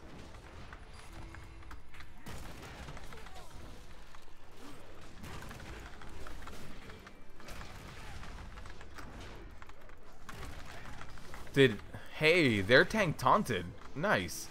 Thank you, man. I appreciate it. You're saving my my active mitigation. Medic, hold on. Can I nuke you before the medic heals you? Maybe. Maybe. No, I don't think so. Oh, there it is. 2 of us can. And then we're gonna get the big dudes here. Yeah, we've got this island under control. Shadow Priest also, you think they're gonna get a major rework? I hope so. I really enjoyed playing my Boomkin in Legion. I played Boomkin. I mained a Boomkin through Tomb of Sargeras actually, and I would play my tank as just pugging, and I would play my Boomkin with my guild. So I really like my Boomkin, and I have not leveled up my Boomkin this time, so I can't really say at endgame how it feels. I did it a little bit in the beta, and it felt different, but not like a complete rework. And maybe they do need a complete rework. I don't know. I haven't played it at max level, so I don't know how they scale with the rest of it. Sorry if you missed it. Do you use Ignore Pain over other cooldowns? Yes, I do, Jesse. I consider Ignore Pain a supplement to whatever you're currently doing. So if you are currently shield walling, last standing, shield blocking, demo shout, avatar, whatever it is you're doing, I consider Ignore Pain just a supplement, like in addition to. If you only Ignore Pain, I think you're gonna be taking a lot of damage. So it's always Ignore Pain goes with other stuff. Like right now, I've got my demo shot, I've got my avatar. I will Ignore Pain when I need it. So my Ignore Pain is almost done. Let me get another Ignore Pain going. So yeah, it's always Ignore Pain is in addition to. The things that count as like substantial damage mitigation are shield block, last stand, shield wall, avatar and demo shout, yeah, that's it actually. So those are like the substantial ones, and with those, with anger management, you should have those up a reasonable amount of time. What's over here? Is there big spiders here? Are they just all invisible? No big spiders. Okay, we'll just pull these guys somewhere else. Oh god, Alliance again. They jumped on me because I'm alone. So let me do this, tag these guys, and actually go over here. Let me tag these guys. I can play the tag game, and sometimes that's what you get to down in an island. It's all about tagging, and then Alliance or the opposing faction, if they want to chase you and take down the things that you tagged, that's fine. But like this stuff, I can survive this damage. And even if Alliance show up, I can survive some of it. I think Alliance left me alone. I think they saw me tag too many things, and they're like, ah, no. This guy, he's gonna die. He's gonna kill himself. We don't even need to go over there. Balancing will not happen. What will happen is that we will add a new voice changer in voice chat. Good. They're gonna start selling voice packs, so that you can when you use their in-game when you use the in-game built-in WoW like TeamSpeak thing, you can actually have a voice pack enabled. And it's like, guys, have you seen the new World of Warcraft DLC? I talk like a gnome, but I'm talking in my normal voice. It's crazy. They added voice packs. Let's not make that a reality, please. Let's not. Let's keep that to ourselves. So that Blizzard doesn't actually ever introduce that. I don't want that here. You have a boom chicken and you're doing well in your raid group.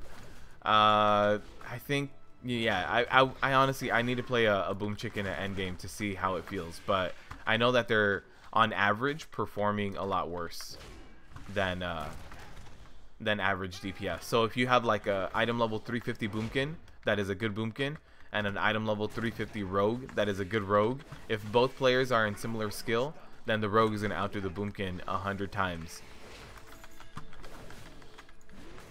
I want that. I really just want to mine all this Azurite I cleared over.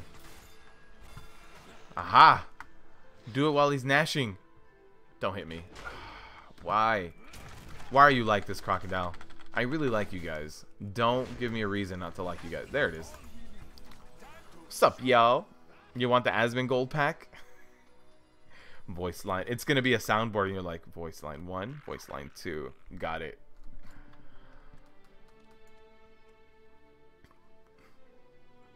Ian, hey guys, we're at BFA issues and we're going to fix them in patch 8.1, where we'll be bringing the exciting new selfie wide mode camera and Instagram integration. To be fair, Instagram integration would not hurt them. Don't they? They already have Facebook integration. It's the same company. They should just do it. What more do we need? We need, oh, we're gonna need a few more. Let's do a key. Let's find us a key. Wait, let me take a look at something here.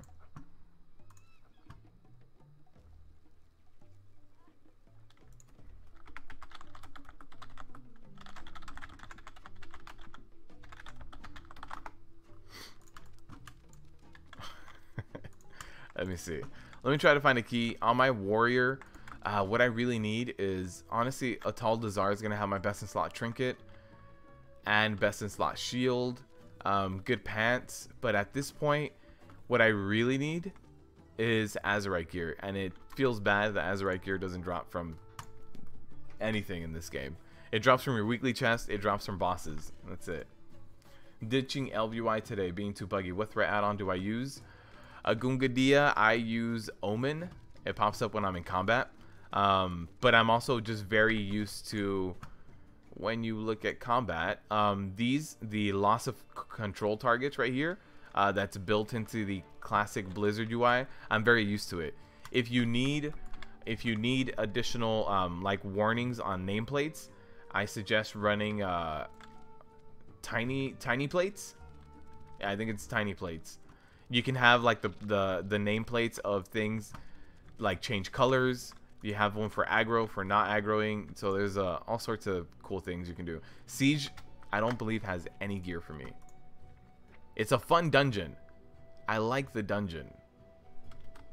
I don't believe it has any gear for me. No, nothing I want. Is the Tall Dazar really just gonna be the one I'm do a lot? Haste Mastery, love it. Haste Mastery, but it's gonna be hard to replace a 380. Crit Verse, yeah, not good. I already have these in 360. 350, here we go. Haste Verse, that would be better. And Ring Haste Verse would be really nice. I have a 355 and then this trinket. I want this trinket. Alright, let's run a Tall Dazar. You want Asmongold voice to yell what an idiot when someone one best in slot trinket of yours drops from World Quest and Emissary. Yeah, so for me too. When I consider best in slot right now, I consider things that I can actually go out and get and farm. So a Tall Dazar is gonna have the best in slot. Tidy plates, not tiny plates. Yes, tidy plates. I was one letter off. Yeah, no problem with Gungadia.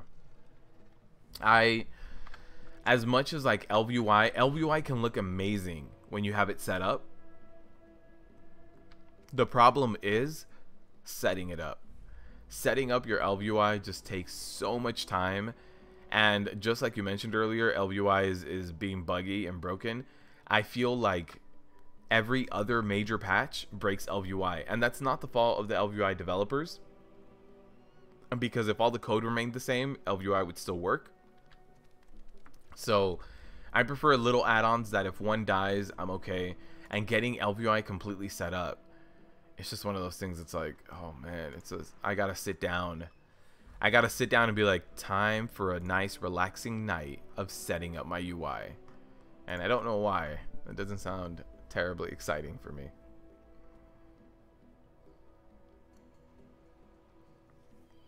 You want a cool Rastafarian guy as a voice pack? You mean a Zandalar? They got you like that. Yeah, there's no Atal Dazarkis. I think everybody's just, if you get an Atal Dazarki, you spam it, especially as a tank. As a tank, chances are that trinket is amazing for you.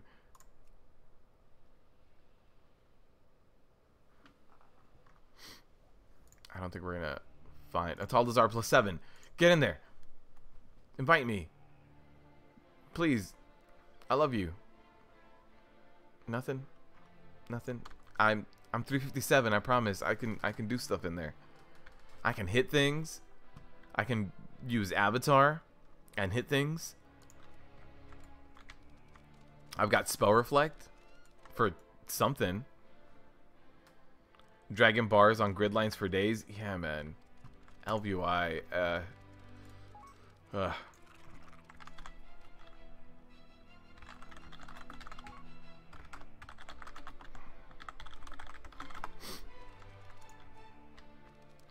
+7. Come on, guy. I want to say I've seen this guy too. Shoot. Ah, he already got a tank. He's waiting for another DPSer. What if we sign up as DPS? Where's the Atal Dazar 7? Sign up as Deeps. I'm a completely different person. I'm just gonna show up with a mustache and glasses, and no glasses rather. Oh, damn it. He filled up.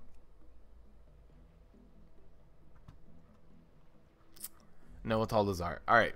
What else can we be running? Let me see. My second best in slot trinket comes from this guy right here. I've got lingering spore pots, but underrot. Let's do an underrot.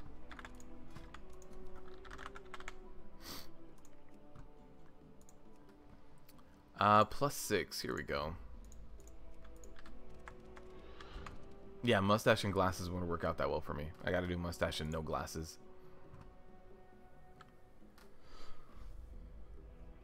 You've been doing a lot of this game called Osu lately. When you don't play WoW, you really enjoy it. No good new games I want to play apart from Red Dead 2. Oh, man, there's a few games I would love to play. There was a game that came out I think last week. I'm a big fan of Dragon Quest. And Dragon Quest 11, I think, got released on Steam like last week, and I wish I had more time to just sit there and play Dragon Quest. I haven't even purchased it yet, but I would love to just sit there and play some Dragon Quest.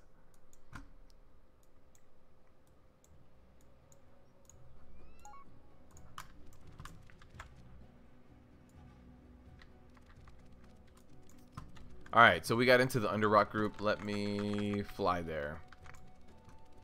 PugLife. That PugLife, man. This is going to be an Underrock +6, I think it was. Honestly, this week having Skittish shouldn't affect. If you're playing a Prot Warrior, it shouldn't affect you. As a Prot Warrior, you should be perfectly fine with Skittish. Especially if you're running Unstoppable Force. Skittish does not mean a thing. Befuddle with a twirly mustache and a little top hat telling people not to pass and collect.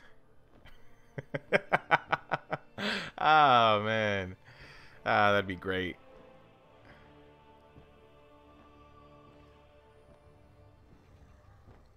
When sales arrive, kidneys die. What? Something else I do play relatively consistently is Clash Royale.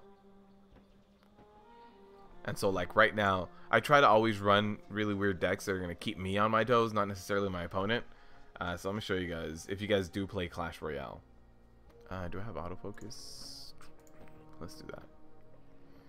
Let me show you guys, if you guys are fans of Clash Royale, that is what I currently run crossbow, Mega Knight, poison. It's my current setup. That's probably the only game besides WoW that I play on a somewhat consistent basis.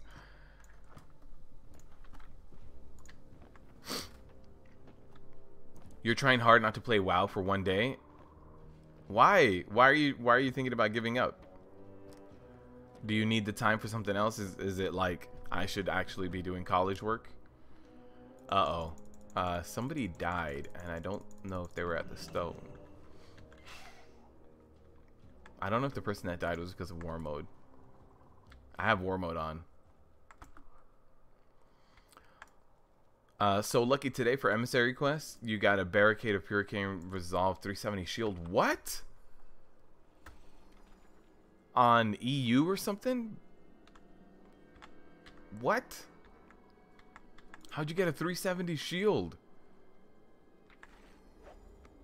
Oh, you're talking about the quest, the four mythic one. Dang, man, I am jealous. I got like, what did I get from that? I think this. I got this ring, which isn't bad. Haste Mastery. I got a good ring, but a shield. Oh, they were PvPing. Oh no, they were just killing this thing. Okay. Oh, just to take a break? If you need a break, you know, go ahead and take it, man. The Call of Cthulhu comes out October 30th, and that will be your life for a little while. I have not heard of that game. What type of game is it? This is not on Mythic. I don't see the font of power. Do I ever stream PvP? I don't, Dakeen. I'm not anything great at PvP. I like PvPing, and I've been PvPing lately, but I mean, if you look here, I mean, I haven't pushed any higher, but yeah, I'm not terrible at PvP. I'm not great at PvP. I'm never gonna be like rank 1 contender, but I do enjoy PvP a lot. One of the first things I used to enjoy about this game was PvPing. When I first started playing this game was towards really late vanilla. So when I started playing this game, what I would do is I don't like questing too much. I still don't. So I would go out and I would quest for like an hour or two, and then I was Alliance. So I'd go back to Goldshire, and then there would be a ton of people hanging out there regardless of their level. They're like, if I was like level 30, there would be like some 32s, 33s, and I would duel people for hours on end. So I would always go back to Goldshire, and I would always just duel for like another 2 hours. I'd just sit there dueling people, and I would always try to duel people that were higher level than me, just to be like, that's right, I did it. So I used to enjoy PvP a lot. I'm trying to get back into it, and yeah, I've been doing a little bit of PvP lately, but I'm honestly just not there yet. I have not PvP. I didn't PvP at all in Legion. I didn't really play WoD. I PvP'd a little bit in MoP, but we're talking barely anything. And Cataclysm, I actually played a Shadow Priest and Enhancement Shaman. So I've had a lot of expansions of like, I have no idea what's going on with Arms Warrior PvP. I'm trying to get back into it now. So I don't think me streaming Prot Warrior PvP would be very very exciting. I'd be living the scrub life. Beware. Dodge trait is good or bad? Lucas, I don't, the Azurite trait, your best trait is going to be 1 Deafening Crash as the best, and the second best is Iron Fortress. So if you want to know like the second best, Iron Fortress is going to be the second best for you. Do you also plan on making your channels for other games maybe, or on this channel it would be interesting to be Cyberpunk? So originally this channel was supposed to be a lot more than just WoW, and I have made videos for other games. Like when Destiny came out, I was really pumped up for Destiny. I made a Destiny video, and then Destiny took a very hard tumble. I've also made Overwatch videos. I believe I have 2.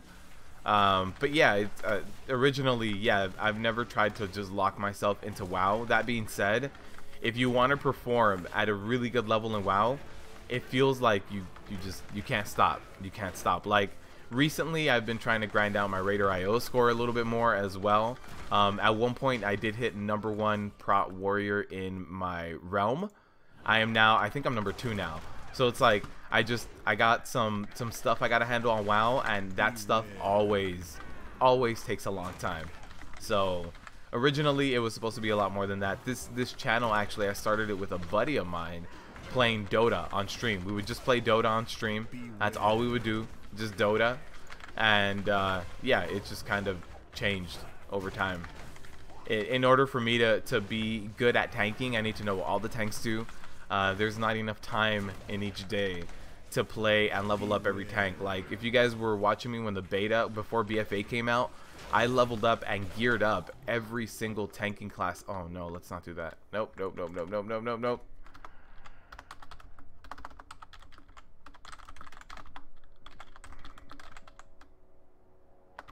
Yep, I told him wrong side. That's not gonna happen. Not gonna do a +6 of that pull.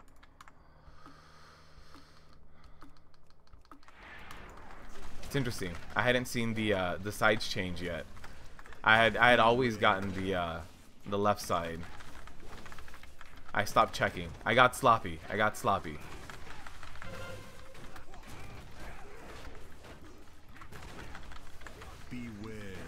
Dueling isn't a good way to find out what your tune is worth. I agree. I'm talking about back in vanilla. That's what I was doing. That was the very beginning of the game for a large majority of us. I no longer sit and duel a bunch of people. I've been doing some arenas more lately, but I understand that classes are not built around duels, and that is a very bad way of gauging your character. That being said, again, that was vanilla. I'm dead. I am so dead. Please, ticks, get away from me. Oh man.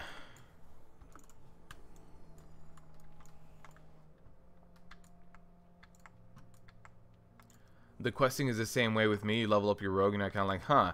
Yeah, man. I've leveled up my my druid 1 level, the druid you guys saw me swiping with the other day, and that's just been dungeon crawling. I don't mind dungeon crawling. I love dungeon crawling. That's my favorite way of leveling up. But if it's just like, can you quest for hours on end? No, I don't like it. It's not the way I like to level up. Call of Cthulhu is a role-playing survival horror game focused on the investigation and stealth and plenty of psychological horror. Huh. I'm gonna have to look it up. Is it gonna be a Steam release or is it gonna be released on its own? You got a 370 one-hander from the weekly? Nice. I'm jealous. I got a ring, which means I got no primary stats. I got no strength. All I got was stamina and sure the the good secondaries, but it would have been nice to get some more strength from a 370. That's a significant bump up on strength.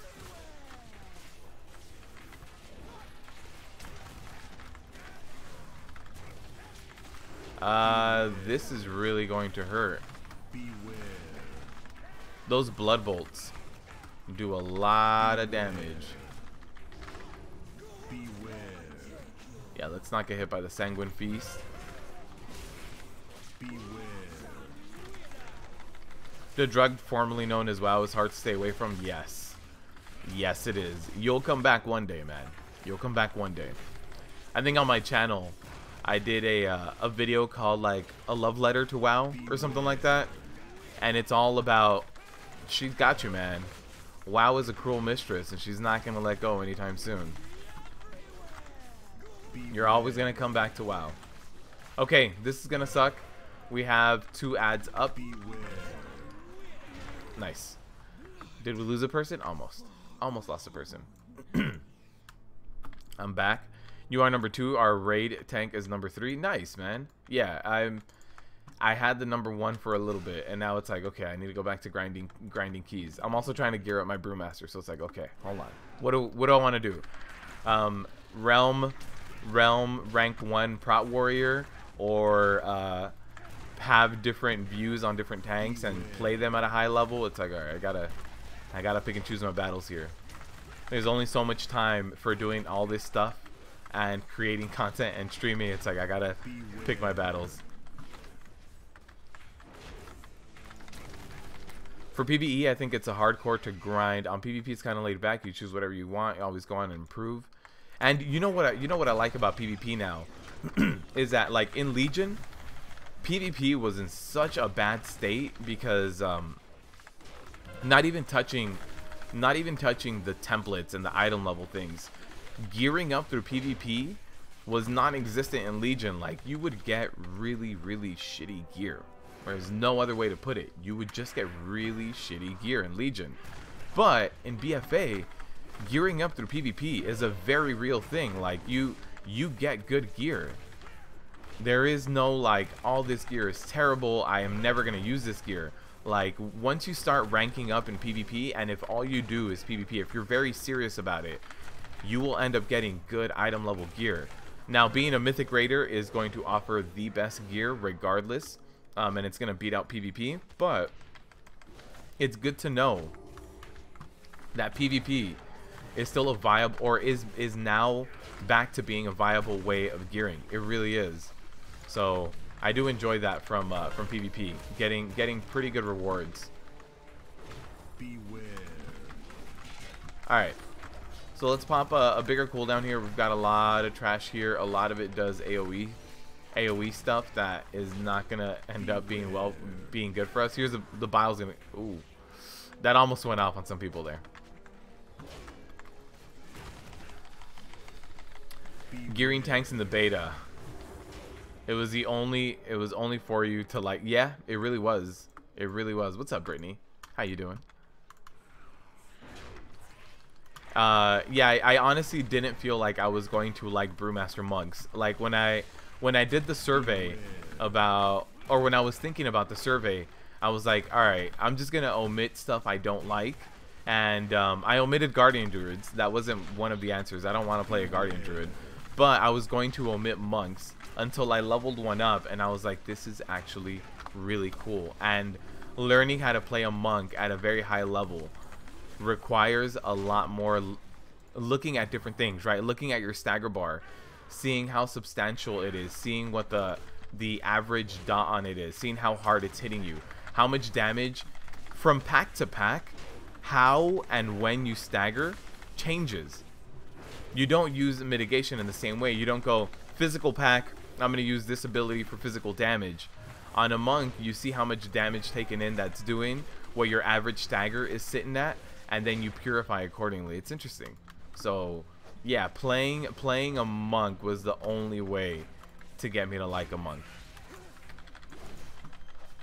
Oh, you're running into stuff, dude. What? You pulled for me. Alright. Well, I was going to not pull that much because of the blood swarmers, and they end up like destroying DPSers, but the other tanks have other ideas, guys. Long time progress going, Schmagegi. It's going good, man. It's going good. We're trying to get my my second best in slot trinket right now from Underrot. I couldn't find an Atal Dazar key.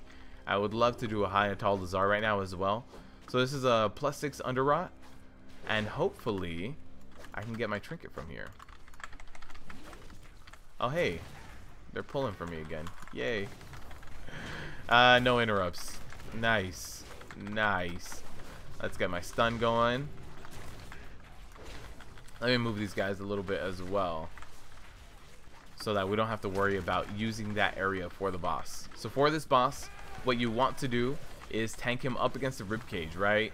So I'm going to tank him facing that direction, and people should be standing on the ribs, and you can basically ignore a lot of the mechanics. So I am going to tank the boss right here. Everybody's going to stand right here. Let me let them know. Alright, everybody stack on green, and we'll be good.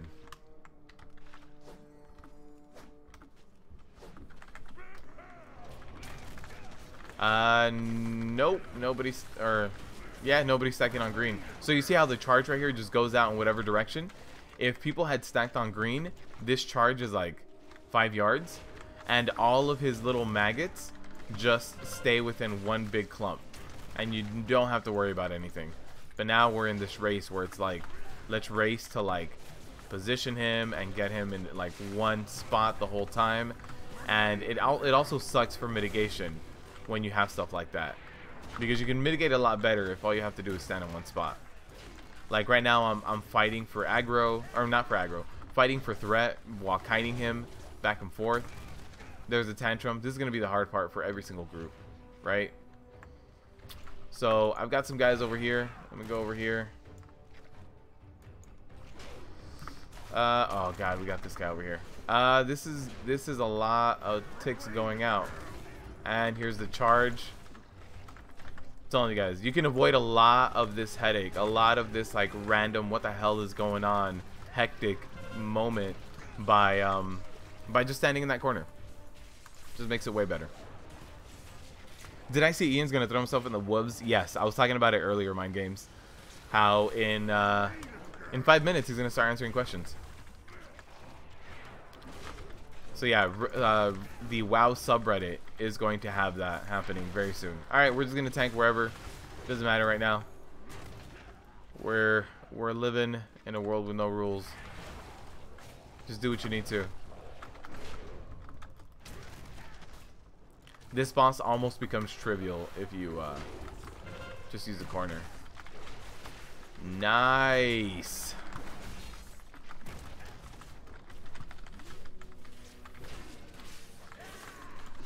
Alright, we'll throw a stun out on the ticks.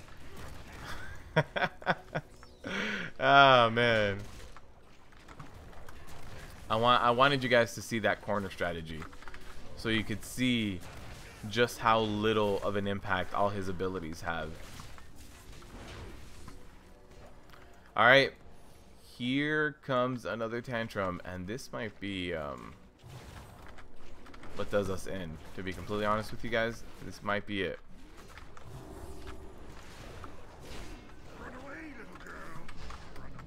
I want nothing to do with all these ticks. I hope those ticks die on the way to me. Okay. Let's do that. And how's my healer doing on mana? He's Okay. He's I was gonna say please don't pull, but then as soon as you say oh, there it is.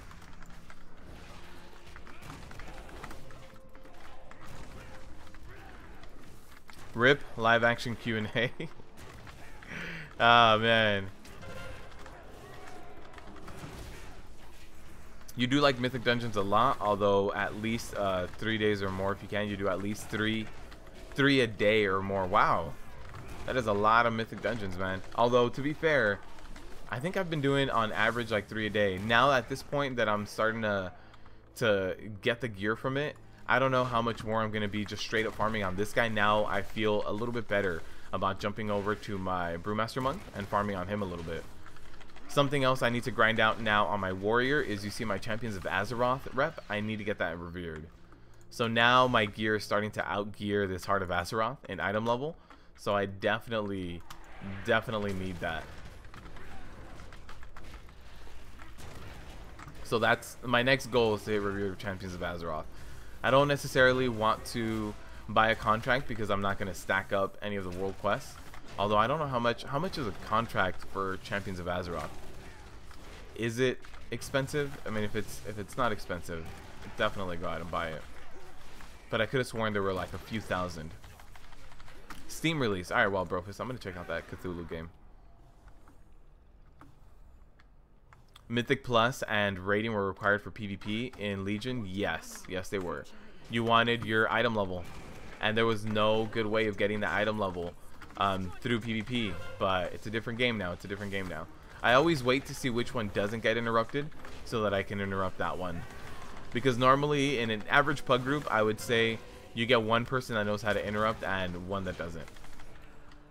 Mr. Guy almost died. Oh, he did die to that. Nice.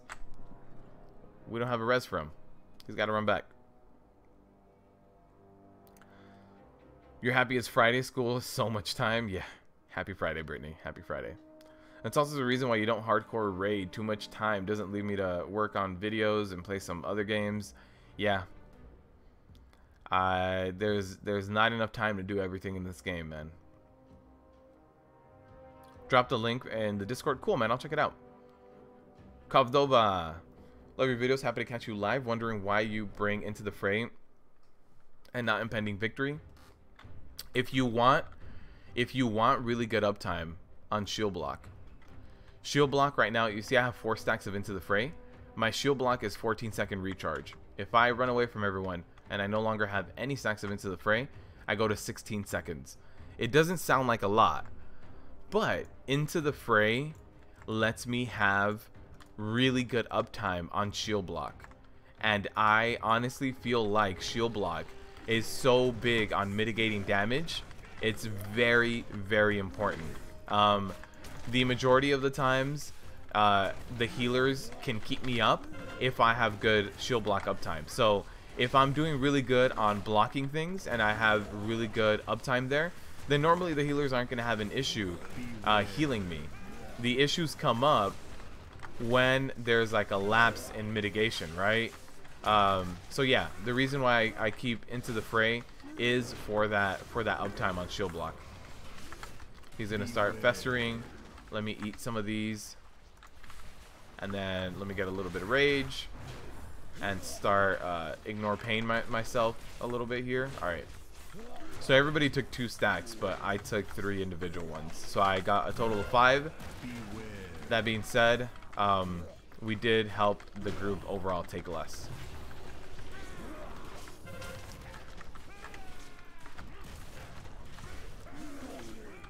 Alright. I need to get the next shockwave over here. Oh! The bubble in through the mushrooms. Okay. But yeah, that's the Dov, that's the big reason why I run Into the Fray, is for that uptime on shield block. It's really important. And then once you start raiding, the shield block uptime is really, really, really important. So like if you're gonna go do Fetid Devourer, you need to block his thrashes. There's no way you're surviving that by just taking an unmitigated thrash. Even if you have Impending Victory, a 20% heal is gonna do nothing when you're talking about taking 90% as damage, 90% of your HP as damage from one ability. So I think Into the Fray is a wonder talent when it comes to that, because right now we don't get our secondary stats through Azerite gear. Azerite gear has no secondaries.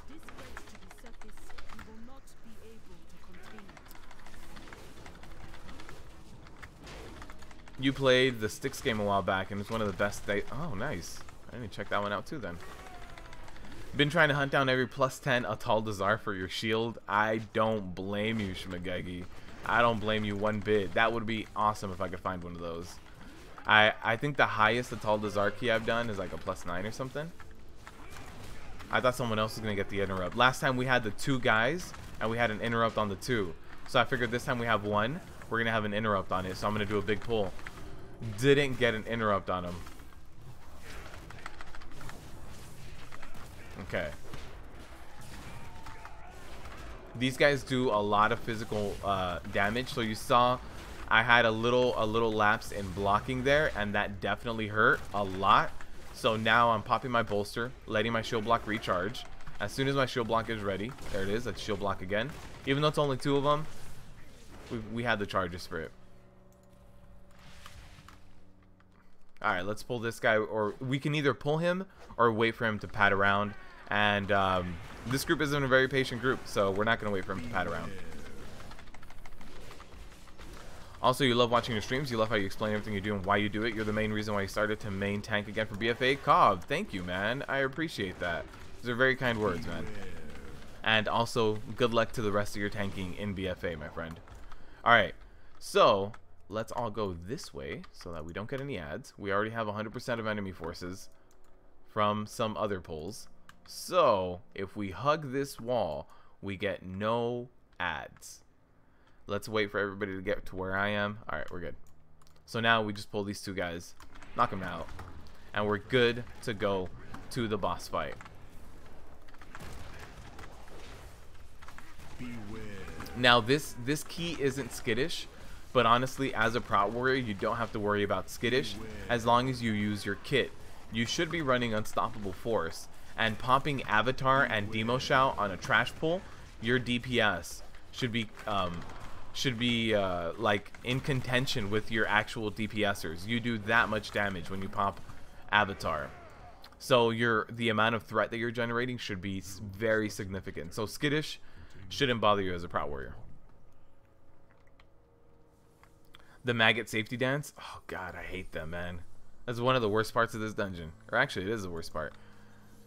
Live reaction to QA. You're doing the you're watching Ian. Ian should be answering questions already. If he's on time, he's gonna be answering. He should be answered maybe question number 1 right now. Beware. All right. Do we not have lust? We don't have lust. Okay.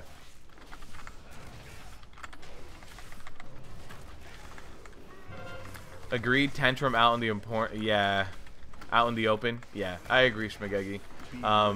Staying in that little corner makes that Krog boss so much easier. Even though like the Tantrum ends up getting out into the open room, and that's fine. But Tantrum is the only mechanic that makes it out there. All of the other ones just stay nice and like tucked in, and you don't have to worry about things. All of the larvas are like basically stacked up for you. One person can handle all the larvas if you hug that rib cage. Also, if you guys do play a Prot warrior on this one, you can keep yourself alive even if your healer is not cleansing by getting rid of the spores yourself, right? So somebody keeps cleaving all these spores. There it is. Oh god, I have 7 stacks. Keep me alive. Victory rush. So if you do a throw, yeah, this the healer's not cleansing. I think I'm gonna die. That cleanse actually did stand near me, so I was able to pick that one up. But the healer should be spam cleansing as well. All right, so yeah, killing these spores gives you victory rush. So as a Prot warrior, you should be able to maintain yourself alive in this one, regardless of what happens. You should be able to keep yourself alive. Like one thing I want to do is actually get a group and clear up to this boss, and then solo it as a Prot warrior because of this. What do you guys think? Maybe I'll be in the Discord later and asking for help to clear all the trash, and then when I get to this boss, it's like, all right guys, say farewell. Let's see if I can do this, because I think so. I'm not gonna have a cleanse, but as long as that might be the issue. I might be getting one shot eventually by the dot. We'll get to that hurdle at a later time. Heroic throw, nice. So that was a +6 under rot on time. Where's the? There it is. And oh hey, we got bracers. 20 item levels lower. Let's see if this paladin needs it. On Stormrage, you got a contract for 700 gold. Oh, so then I need to buy one. You were 1K when you bought it 2 days after release. Oh, okay. Where is the drinking bird follow? Oh, chaos. I looked into that drinking bird, and seeing the animation of the bird. This guy needs the bracers. That's fine. Here you go. Merry Christmas. Seeing the animation of the bird, it's not fast enough. If the bird did its like it's going down and pecking and then standing back up, if it did all of that in the span of like 2 seconds, so that I can be pretty on it when it comes to global cooldowns, then I could do it. But the bird looked like it took like 4 or 5 seconds, so I need to try to find something else for automatically doing that. And I think I have the solution. So then I'll get someone on like a rogue or a kitty. I'll slash follow them, and then I'll just AFK and have the buttons automatically go off and just swipe. So we're there, but it's unfortunately it can't be the bird. That bird is a little too slow. By the way, Beffy, they buffed the trinket from here and the bandages. I know. So I had a 340 of the bandages trinket, and I scrapped it. I was like, this is trash. I don't like this.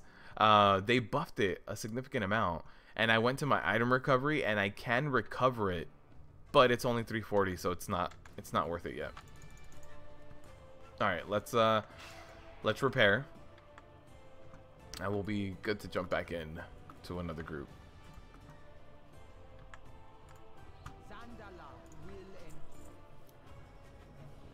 Styx is pure stealth. If you don't like it, it's awful. You can't combat. Ah, okay.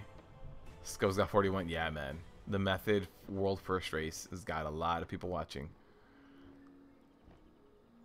WoW needs all the tanks it can get. Yes.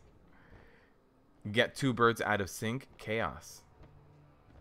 Why was that not something that ever crossed my mind? And I think on Amazon, I think it's a 2-pack. Chaos, I think you're onto something, man.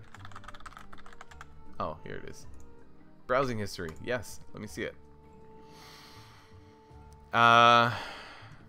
It's not a 2-pack, but you can get a 2-pack. But the 2-pack is more expensive than buying 2 individual ones. Doesn't make any sense. Huh. Maybe a 2-pack. Okay. Okay. I do have another solution that's a little bit easier, though, so I don't know which one I'll go with. Get a jackhammer to tap the keys. Now there's an idea. You've heard of face rolling, but have you ever heard... never mind. I'm going to retract the statement before I even say that verb.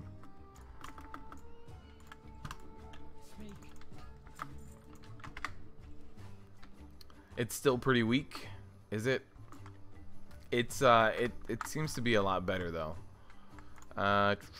Trinkets from King's Rest, right? Mummy? Yeah. 41k at 340. So depending on how high it gets, I mean that's what, like a fourth of my HP? Not exactly, but closer to a third. It's not terrible. If I can get it to forge up a little bit, it might be worth it. A minute 30 seems a little substantial, and the fact that it only lasts 6 seconds kind of sucks. I wish it lasted like 10 or 12, so you could for sure use all of the bubble. But it might be a good cheese for certain fights. You need a real rib key for a happy Friday. All right, Brittany, let's get you a real rib key. Let's see. +7 Temple of Seth. That is gonna be disgusting. That they already have a tank. +10 Show me something. Cool. I'm not gonna link you anything. I don't know what you want me to link you. +10 I'm bored. Do a dance. I don't know what you're into. I don't know what this is. This is weird. You're too vague. What else we got? 6 Shrine isn't gonna be completely terrible. It's a ton of ads, a ton of bursting. But as long as DPS don't go completely crazy. So if DPS go crazy, we wipe a lot in this dungeon. There's a lot of little ads. And I mean, I can be the one going crazy with all the thunderclaps I do, right? So we'll see. Epic, how's it going, man? No, man, when I stream, it's like 2 a.m. for Epic. Epic wakes up in like Shrine. Oh, we're doing Shrine. Epic wakes up like in a night sweat at 2 a.m. like, stream, gotta go. At your item level, you should play an Arms Warrior per Q as a tank role. What? I should play as Arms but Q as tank? I can play Arms, and I have played Arms, and I've done some keys as DPS. My Arms item level, I believe, is like 352. But there's something about, what am I doing? Shrine. Storm Song.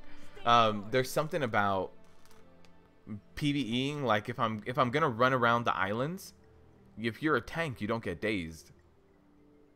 And since I've played a tank for like, I don't know, like 8 years, getting dazed is infuriating. It's just one of those things that I still can't believe it's in the game because I've played a tank for so long, I don't get dazed anymore, that when I do swap out of tank, I'm like, how is this still something that's okay? How? But I like running around as Prot. If I was in war mode and not on stream and trying to find fights, like if I wasn't going to go do a rip key, I'd be arms. Rip keys make the world go around, yep. Also, if you queue up in LFG and you're currently arms and they accept you into the group and they see you swap to Prot, they're going to be like, no, we want a tank main, not a tank off spec. Get out of here. And they'll kick you out. I've seen it happen. It's happened to me. So I'd much rather just stay tank and just get into keys and get them done. Boss is hitting for more than absorb at the moment. It's true. It's true. It can be used as an external for like a big hit. Like let's say you're doing Mithrax and you're going to take that Essence Shear. Pop that absorb. The absorbs are very powerful as long as the bubble is a decent amount. And you just use it like you would use a different cooldown. What did you miss? A few keys. We did LFR on my monk, try to get some gear, got nothing. We did 1 key on my monk as well, didn't get much. In fact, I don't think I got anything on that key. DPS will go crazy, I'll tell you right now. Yeah, probably, man, probably. That's some loyalty. Epic has the Spooderman senses going on. See, it's 5 in the morning for him. He was like, hasn't even had breakfast. Epic, you need to go get your morning coffee, man. Alright, so this is something like, oh no, this is considered Shrine of the Storm. Please don't boot me. Where's it going to boot me to? The flight path? Is it going to help me? Did we find a new shortcut for the totally useless things to know about BFA video? No, we didn't. This is not a shortcut. What is this nonsense? By the way, has anyone tried to kill this Leviathan? I don't think I've seen anyone actually killing it.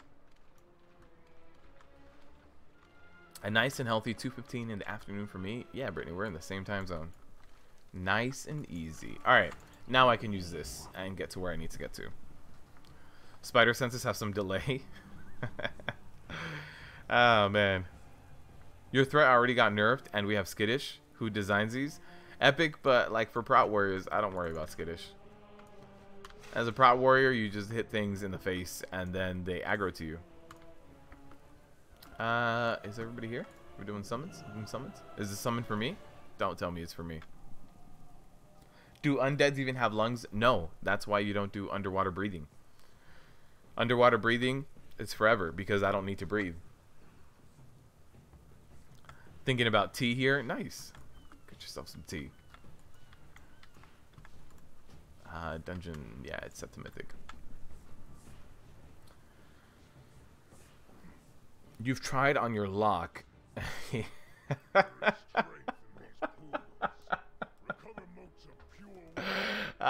talking about the Leviathan down there.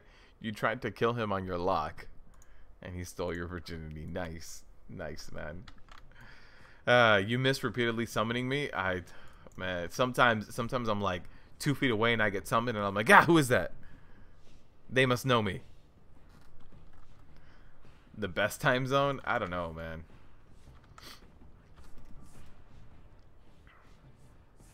I think the Hawaiian time zone is a little bit better. Just vacation time zone at all times. How does it become difficult to breathe? Oh, you're right, Govdova. I don't know why it became difficult to breathe. You're absolutely right. Maybe going into the world area of the dungeon gives you lungs. Since there's like a lot of Nazoth stuff here. Maybe Nazoth is like, oh, you're so used to being dead. I'm going to bring you to life now. How does that feel? And you're like, oh, this is gross. Get it off me. Is this fresh blood? This is disgusting. Ugh. Hey, bud, you're playing from a shelter due to hurricane flooding. You got your laptop? Chris, man, I hope that you are staying safe in that shelter. And welcome. I'm glad you're here. But staying safe, priority number 1, man. That hurricane is no joke. I've got a guildie out there, too. Gotta stay safe, man.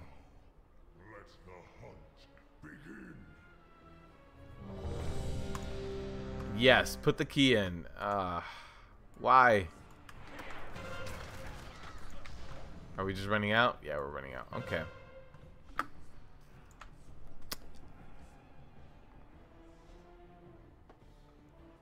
You just worry about bear. But when you're in bear form, if you incarn, you'll be okay with threat.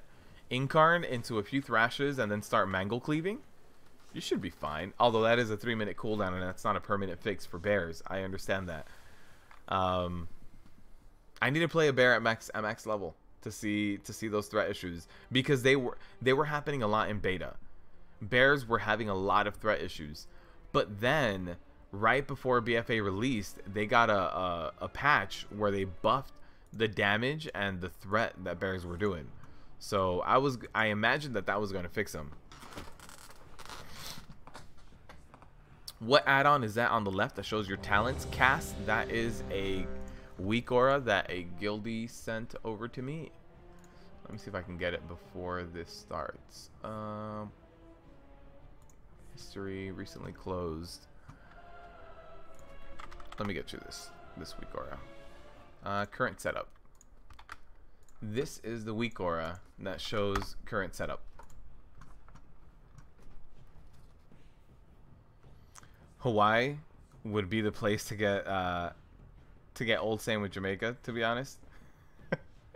The world there, to be honest, can be hectic in the cities. I've been once, and I didn't go to Oahu, so I didn't go to the big main island where it's like a big city. So to me, it was very relaxing, very away from the hustle and the bustle. All right, I want to pull these guys back because we have that Pat guy, and this is gonna hurt. Yep. You were right. DPS is like, if I can hit something, why would I stop? That makes no sense to me. I can hit this. Why wouldn't I hit it? Heaving blow. Sidestep. I gotta tell you, Mr. Tank, you don't make any sense talking about why don't you hold DPS. Alright. This is gonna suck. These guys do a lot of magic damage. This is also going to suck because this is a lot of bursting. That being said, let me try to mitigate the magic damage by LOSing a little bit. The bursting going to go off, and I might die. But that...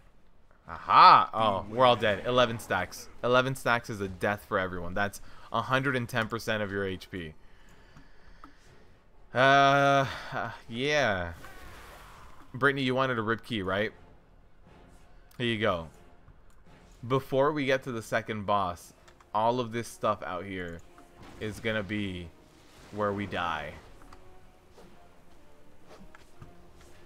Spiritualist. We've got the Pat coming up too, so hopefully this guy takes long enough so we can pick up that Pat away from everybody else, because this Pat gives everybody else a shield wall. More swiping? Oh man. Yeah, no problem, Cass. With 3-minute cooldown on like Pratt Warrior, Avatar in every pull. Avatar is not every pull, Epic. It's every other pull. Alright, that's like 50% less. That being said, Avatar is ridiculous. I know it is.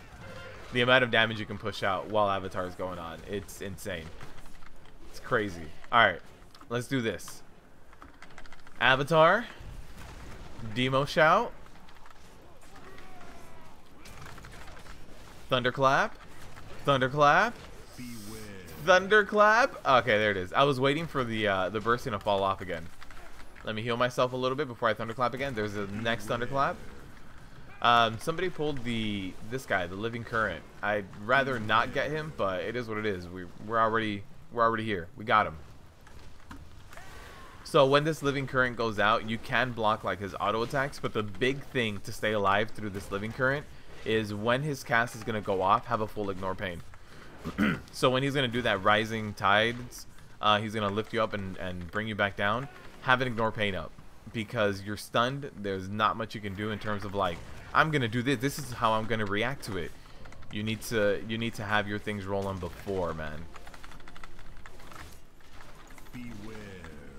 I like that you put your own skull on the back of your shield to neat trick. Thank you. Thank you. Oh no. The ninja pulls by getting knocked around a little bit. Yeah, Mind Freak. Putting my own skull on the shield. This might be the death of me. There's a lot of magic damage. Alright.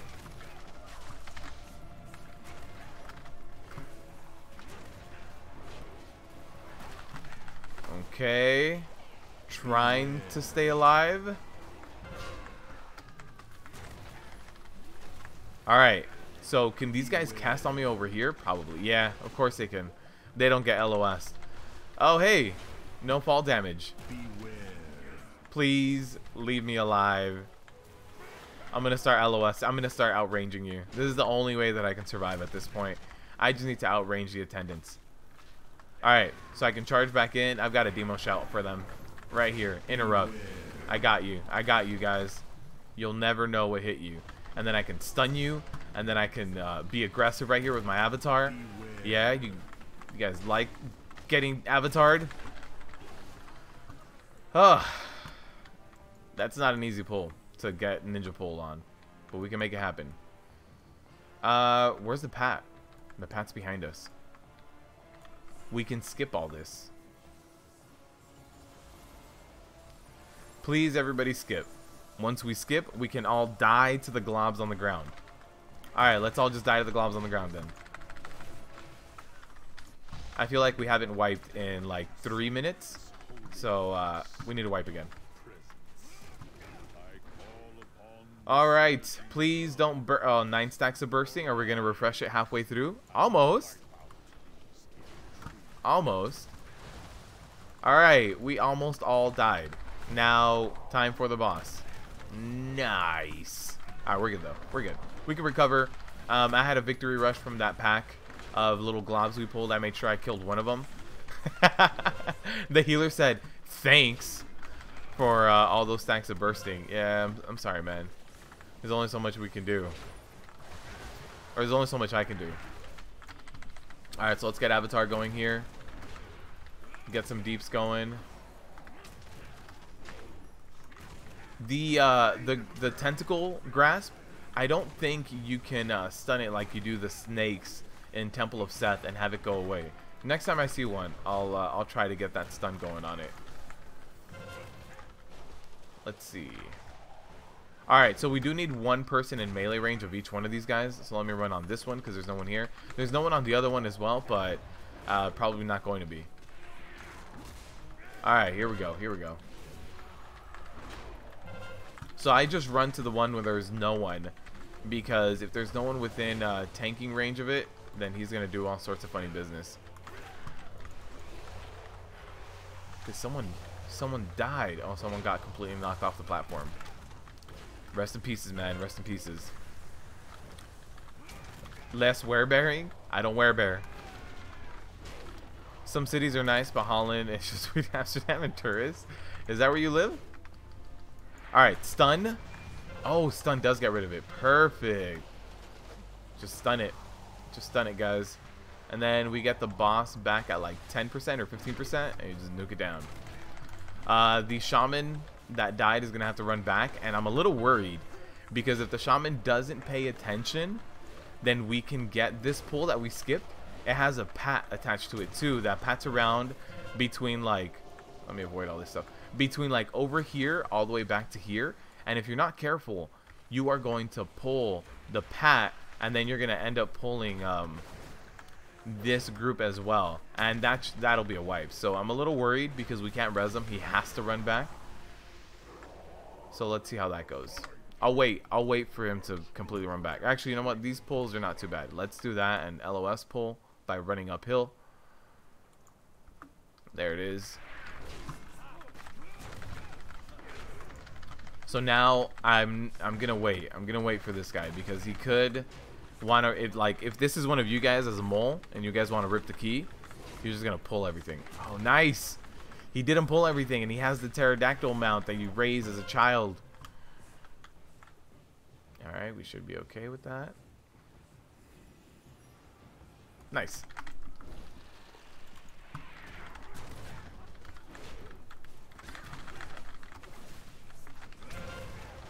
You used to love that shield patchwork, right? This, wait, what shield?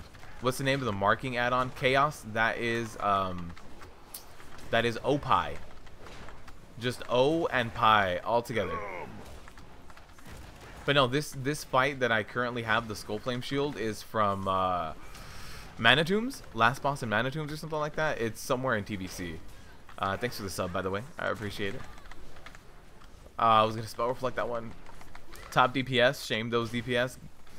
We're trying. We're trying here. If we can shame DPS, we're doing good. You can skip the living current over there. Yeah, somebody pulled it. Somebody pulled it. You can also skip this whole trash room in front of us if you have a mage. If you have a mage, you everybody gets slow fall, and then you mount up and you jump from over here to my left to where the ads are over there. You just jump this whole distance, and you can do it with the mage's slow fall. So yeah, it depends on what you bring. Oh god, we refreshed a 5-stack halfway through. Why, guys? Why? We're all gonna die. Don't run to the next pool. You're all dying. This healer is putting in a lot of work.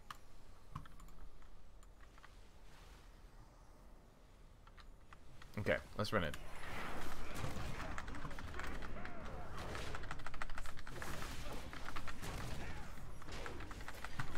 So as soon as I get Iron Tides out on this guy, I'm gonna try to kite him away. So he's gonna do this AoE. There's the Iron Tides. Unfortunately, the entrance is being blocked by one of the AoE tornadoes. So I'm gonna throw my stun out. There it is. Nice. He got down before he was able to just completely nuke me and destroy me. So this guy, not too bad. Just stand in the ward on the ground.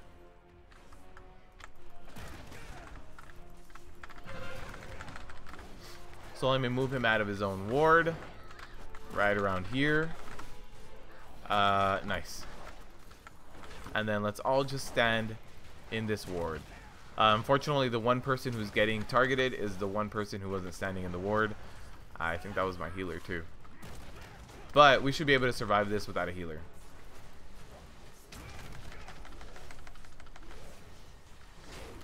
Epic great backsword? Backsword what?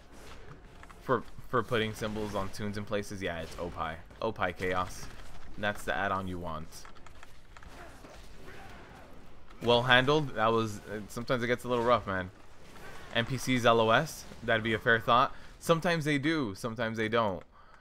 You have to just kind of figure out what constitutes an actual pillar. Like, some pillars don't actually work and some do. Many had more than a few stacks and could have waited. Yeah. That 3 Sunders grandpa skull on the shield there.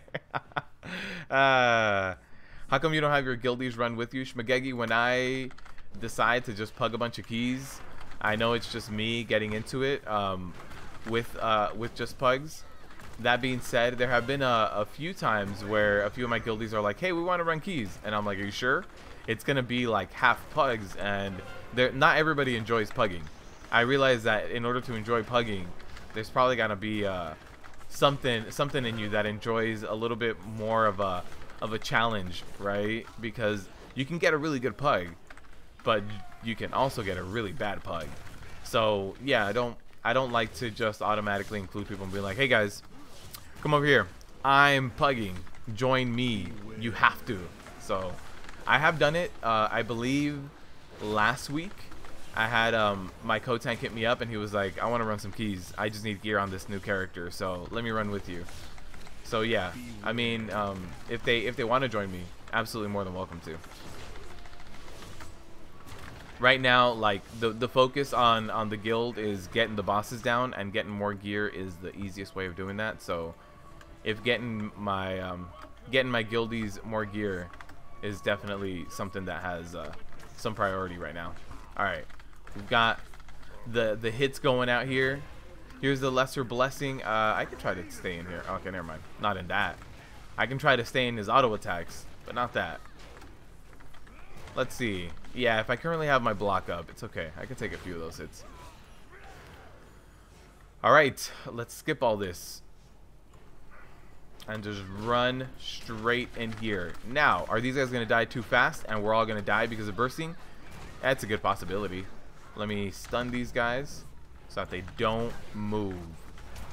We refreshed a 3-stack already. And then here we go. That didn't pull. Oh no. Oh no. I need to eat my warlock cookie. I ate my warlock cookie. We stayed alive. I feel so bad for this healer. we keep getting like really bad refreshes. I'm talking about 4 and 5 stack refreshes.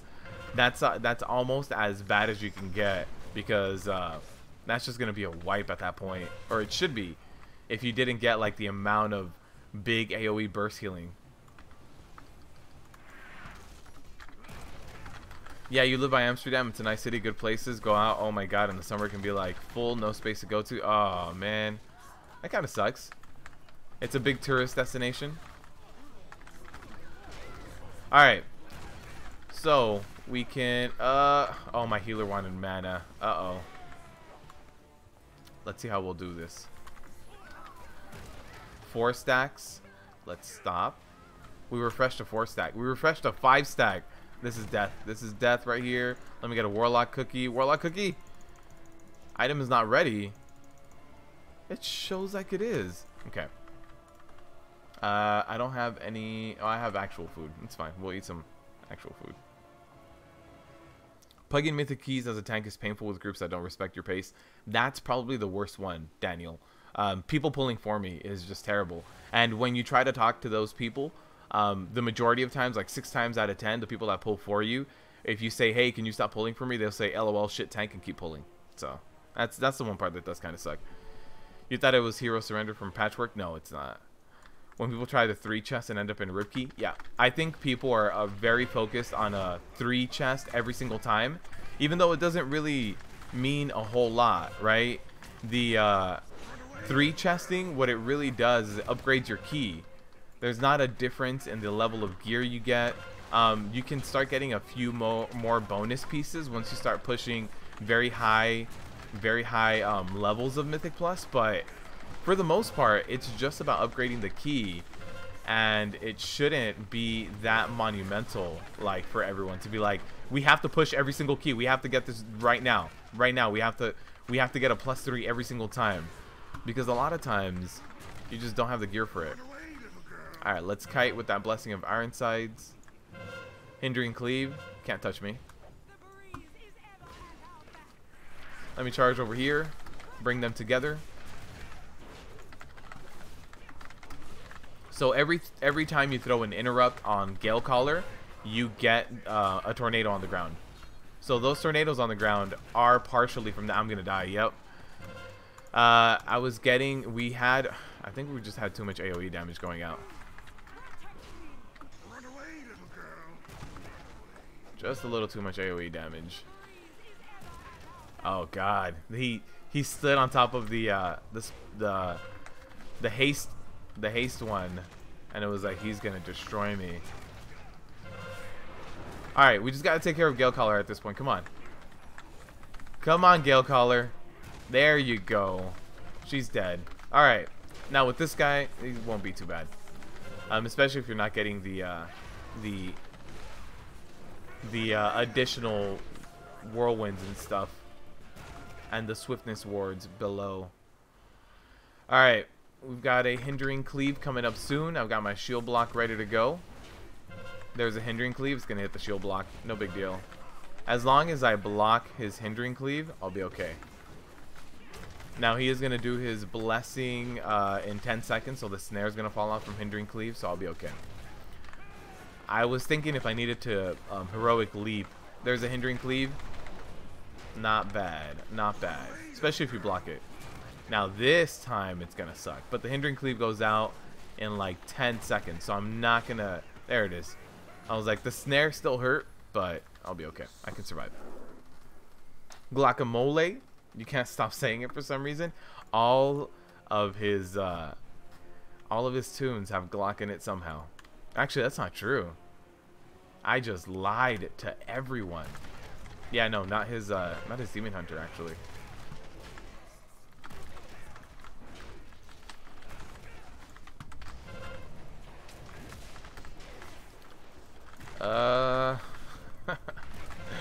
Ah, man. Somebody just got a little too close and pulled this, and now we don't have enough interrupts. Come on, we need... Oh, no. These guys hurt, too. The Enforcers, they are so painful for tanks. It's all magic damage going out on you. So I got a stun there. You got to get away from me, my friend. Why? Oh man, I like how the meleeers are like, run into the circle around you. Got it. Eat the bodies. Eat the bodies. Oh, eat the okay, I'll eat the bodies on this next pull.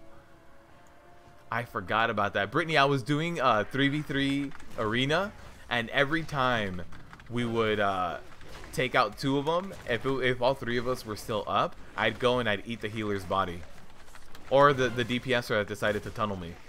But I was doing a lot of cannibalizing. Play Prot for PvE, and this guy is my master. Oh man, Victor, thank you for the kind words, man. There wasn't enough interrupts, and we ninja pulled. Thank you, man. Thank you, man. You hear the truck is trying to join the stream? Yes, it was. Mid boss pull, it was like, all right, we got you now. Handed off 3 pieces of gear to guildies in your raid last night? Yeah. On Tuesday. On Tuesday, I handed out 2 pieces of gear. Yesterday, it was an upgrade, so I didn't trade it. But when I can, absolutely. And then, like, there's a few guildies who need, like, certain keys and stuff. And at this point, it's going to be really hard for... Hey! What? My shield is fine? My shield does not get converted into water? That's weird. Why? Why, Rogue? Why? Why, Rogue? I don't get it. I don't get it. Tank's not in there yet? Time to pull this really hard trash. Got it. It's pretty big. You have the waterways and the weed, but the city overall, nice place to go. I've heard that, yeah, you also have really good food out there as well, right? I've heard a lot of stuff about just overall that it's a very pretty place to go to. Okay, definitely on my bucket list to go visit. Beware. Learn to zombie. I got this. I got this. These guys are gonna hurt, so I'm going to need to zombie after. I got it. Come on. Come on. There it is. There it is. Cannibalize. I got this. Recovery. Recover. Nice. Alright, guys. I'm good. I'm ready for the next pull. Let's move on. Oh, you guys already moved on without me. We wiped once, and now everybody's like, it isn't going to be a +3. It isn't going to be a +3. We got to go. We got to go. We got to go fast. Got to go faster. Are we going again? No. Go. Guys, relax. It'll be okay. A +1 key is still a successful key. Week 3 of being able to do keys. Gotta go fast. Must be the rogue's key? Maybe. I don't know whose key it is, to be honest. You've had health stones appear ready and not clickable? Yeah, that was weird. That one didn't have a cooldown or anything. But I couldn't click it. Looks like 3 Sunders is a bit choosy. Ouch. Sometimes, man. Your experience has shown most of these pug scrubs don't have the gear to push the key. Yeah, sometimes. I joined a I was trying to get like heroic footage for some of the bosses because in Uldir a lot of the rooms are so small. It's gotten difficult for me to do the boss guides for Uldir this time around because most of the times when you're tanking with your butt up against a wall and all you can see is like you take up 20% of the screen and then the boss takes up like another 40% of the screen, and that's it. That's all you can see is you and like boss, and it's terrible. So I've been trying to get like DPS footage, and I've joined a few heroic groups that are pugging, and every time you start looking into like the leader of the group or people that are officers or like people that have been in there a lot, people who are suggesting all the strategies, a decent chunk of time they haven't done much. Okay. If they had enough gear to push like that, they'd most likely be big boy raiders and would have easy mode guild groups instead of oh man, look, I'm just trying to give you guys rip keys and they're trying to help. That's all. Oh damn it, I should have cannibalized. Sunders, befuddled, focus, be a better undead, okay? Oh, I believe we need this trash anyway, but Be a better undead. Come on, Sylvanas is gonna disown you. You can't do this to her. Sylvanas believed in you. When she said burn it, she chose you to be there. Come on. You got this. Focus. There's too many distractions. Tune them all out. Focus on your non-existent heartbeat. How low am I gonna get this time? Let's see, let's see. I got this. Cannibalize. Bursting. No. Cannibalize. Oh, delicious, man. Delicious. Alright, let's go. The healer told me to chill. Oh, man. Okay. Alright. Healer's got like 40% mana. It should be okay. I don't think people approve of my cannibalizing as much as you guys do. And people say the Prot warriors have no self-healing. They're playing the wrong class. I gotta tell you. Cannibalize, putting in work. Recovery between pulls. Look at this. Impending victory and cannibalize. That's all I need. Rogue is showing he can be a better tank. That's absolutely what happened. You just gotta bring the attitude into your Mythic Plus and eat those peeps. I bet you zombie can save you from bursting. I bet it can. The Fell Barrier. Yeah, this is from TBC. Yeah, there's a lot of small restaurants and some good burger tents and some good fries. Of course, generally a lot of great food. Hey, burgers and fries. Right up my alley, man. It's second only to some good pizza. That's it.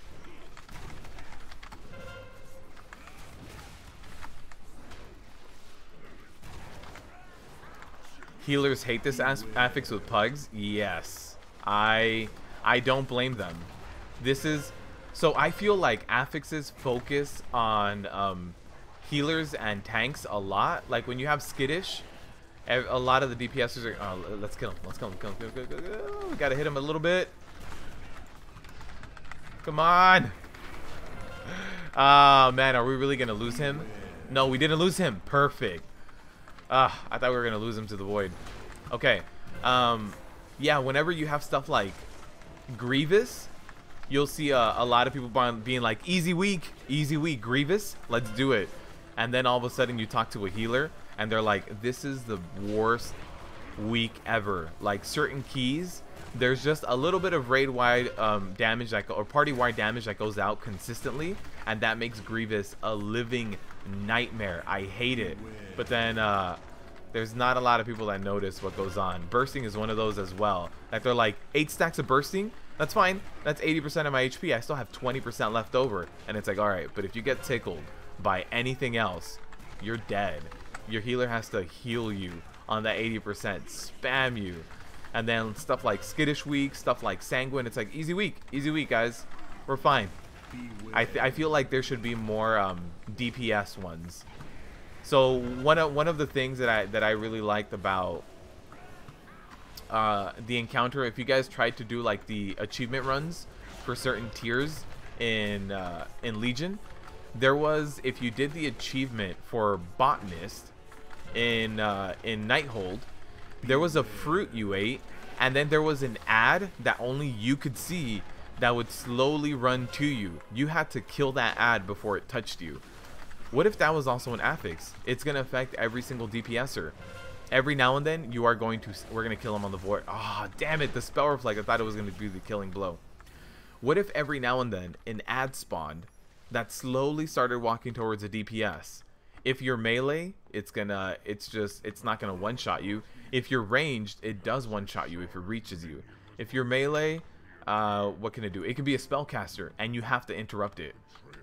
So I think they need to add DPS-centric ones so that it isn't just the healers and the tanks switching off on I hate this week. Like Grievous, bursting, healers, I hate this week. Skittish, necrotic, tanks, I hate this week. You know what I mean? Alright guys, let's go down here, please. Please. If we go down here, we don't have to worry about ads. Guys, please. Let's come down here. I think they already pulled. Ah, somebody literally just wrote, "Don't fuck this up," and we get time. Well, it's too late for that. Oh, man. And we got a Spirit Link totem that just fell all the way down into the water.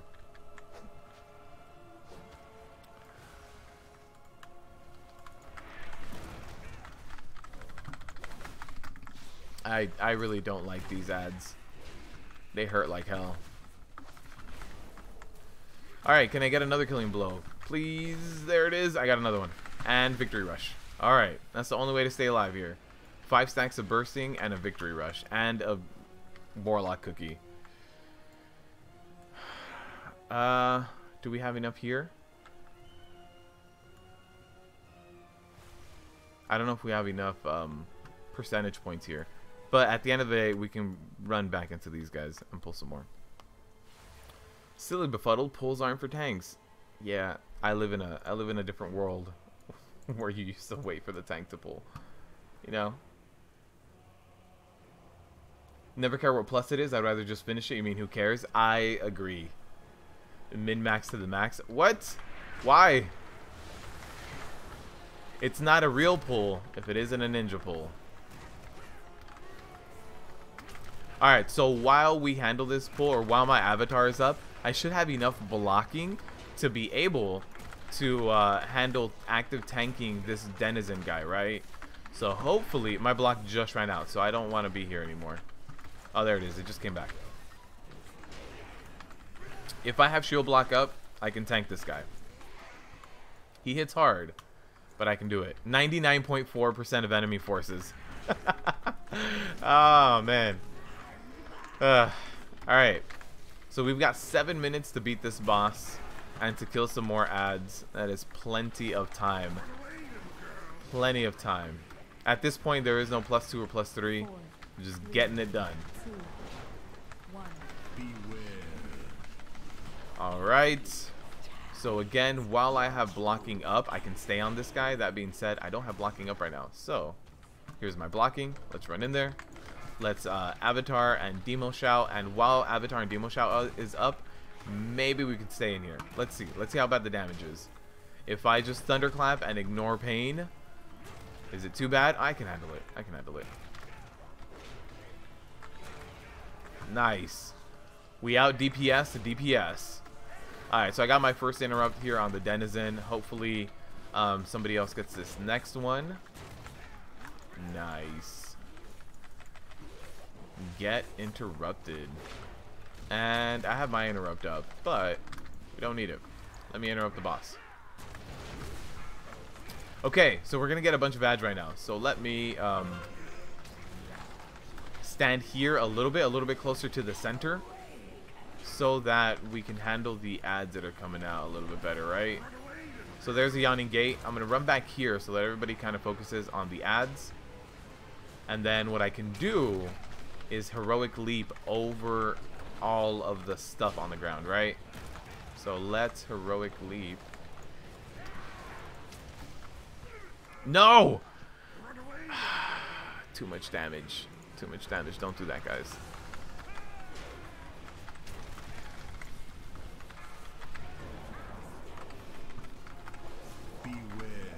Alright, we're gonna go back to the ad phase. Alright. Lol. I'm sorry, Brittany. I'm trying my best here. I'm trying my best. Those ads were not going down. And I was like, alright, plan B. Alright, so I should be okay. I'm about to get my blocking back. There it is. Blocking back. Let's run back into the denizen here. Avoid the void tentacles on the ground. And there it is. And now I don't want to be standing here. There's a crap on the ground here, right? You see these light purple shades? That's junk on the ground, guys. Let me taunt this guy and get them the hell out of here. Everybody's going to be standing on it. It might lead to a death. Yep, there's one death. Alright, I didn't have my interrupt ready for that. So, Call of the Abyss is going out right now. Yawning Gate is going out in a few seconds. So what I want to do is grab this guy, bring him over here, There's a yawning gate. And I can run around in this direction. I don't think oh, no one's going to be killing the ads. Okay. No one wants to kill the ads. So now let's just take down the boss. We're going to get another yawning gate, which means the boss is going to stop and cast. So I got to be careful. There's all the ads. You see all the ads over there? It's no fun. If this guy goes into his up and down phase, which is going to happen in 5 seconds, I don't know if the ads automatically reach him and blow up. It might. I've never left ads up.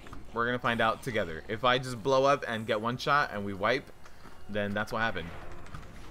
If not, oh yeah, they're still walking to him.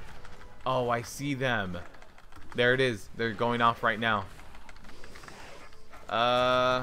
Yep, I'm blowing up. Oh no. Oh no. I don't have warlock cookies anymore. We survived it. Well, not everyone, actually. We lost a few people. We lost most of the DPS. Let me interrupt this. Okay. We all need to focus on one of them. Guy, you need to come over here. Alright, he's not coming over here. Let's go to him. This is a wipe. Everybody just started yelling, just wipe! Alright. Here we go. 2 tentacle slimes. Give me that rib key. Brittany, this is what you wanted. You're the one that's working for the old gods. By the way, I want to try something at the end of this key as well. I've heard... Oh wow, people were very upset with the... We don't have enough time for the key. I've heard that if you if you like swim down there and you stay down there for a while, that you get actually turned into a tentacle face.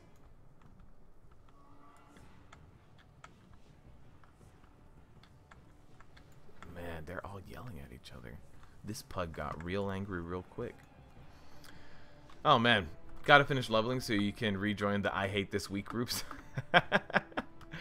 Oh man, it's very true. We can pull these guys after because we only need to kill like 2 of them. We don't need to kill the whole pack. So hopefully they don't pull them. Prot warriors, I know, man. There better be a wipe here for your Friday to be pleased. Yeah, this is a wipe, man. Work is over. You're off to get your ass kicked by your guilds. Shmagegi, good luck, man. Good luck. No, guys, they want to pull the ad pack right now. No! I refuse to get tricked. I am not going to be part of this. We need to kill like 2 of these guys. If we do it at the end of the dungeon, they stop attacking us. Alright, time to kite. Magic buffs fell off, so let's jump back in. And one more thunderclap. Ignore pain. Try to stay alive.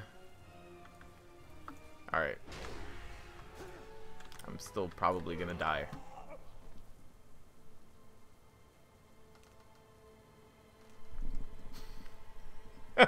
You wanted a ribkey, Brittany. This is pretty bad. Pretty damn bad. Shrine of the Storm should just be called Y. It depends on what week. Bursting week, yeah. I completely agree.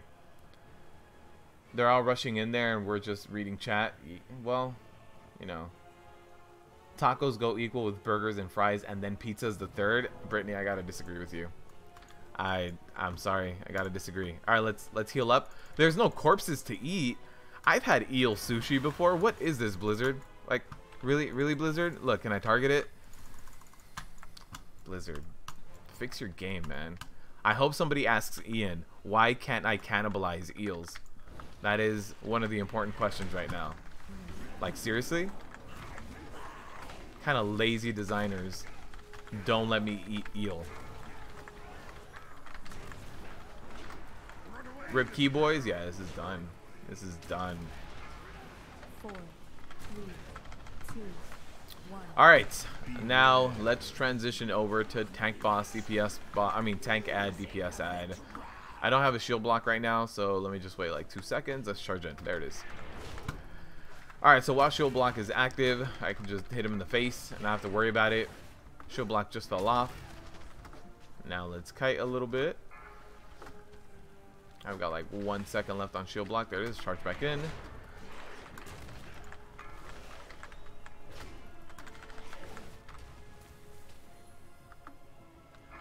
Alright, a little bit more kiting.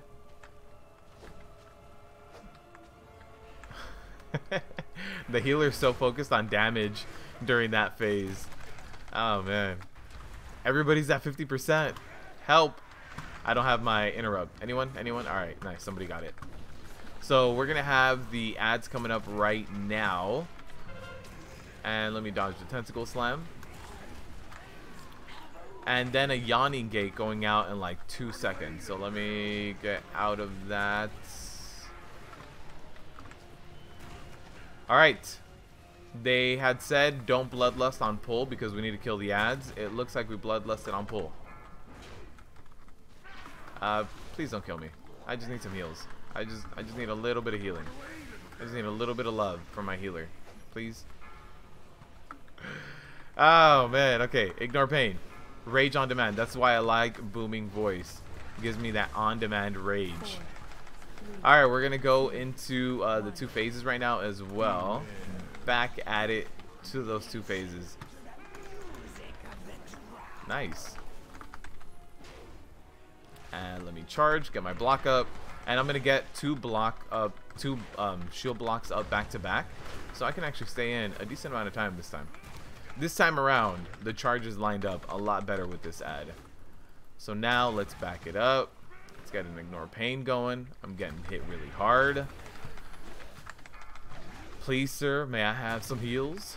Alright, blocking is gone. I don't want to be here anymore. Blocking is about to come back up, but there's also a tentacle slime right there. Okay, there it is. Alright, I can interrupt him this time. And then he's going to summon his ads. Let me go stand in the middle of this platform again. Because his ads come up from the water. So if I stand on the edges, we'll have more distance away from his ads. Oh no. Oh no, don't do it.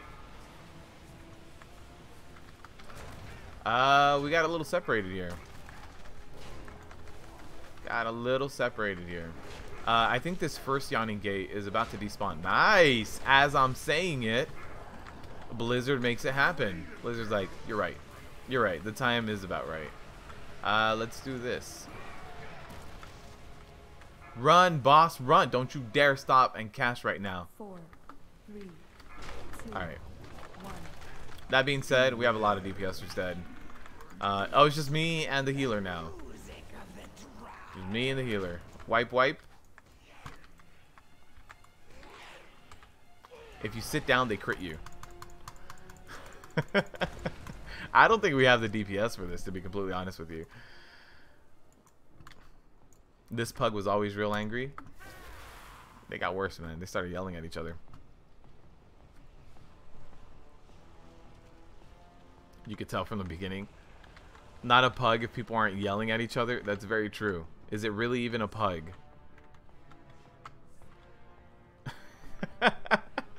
The healer's saying that everybody keeps getting hit by tentacles, and you guys are like, you're all terrible. You're all taking so much unnecessary damage. I haven't been paying attention to other people on tentacles.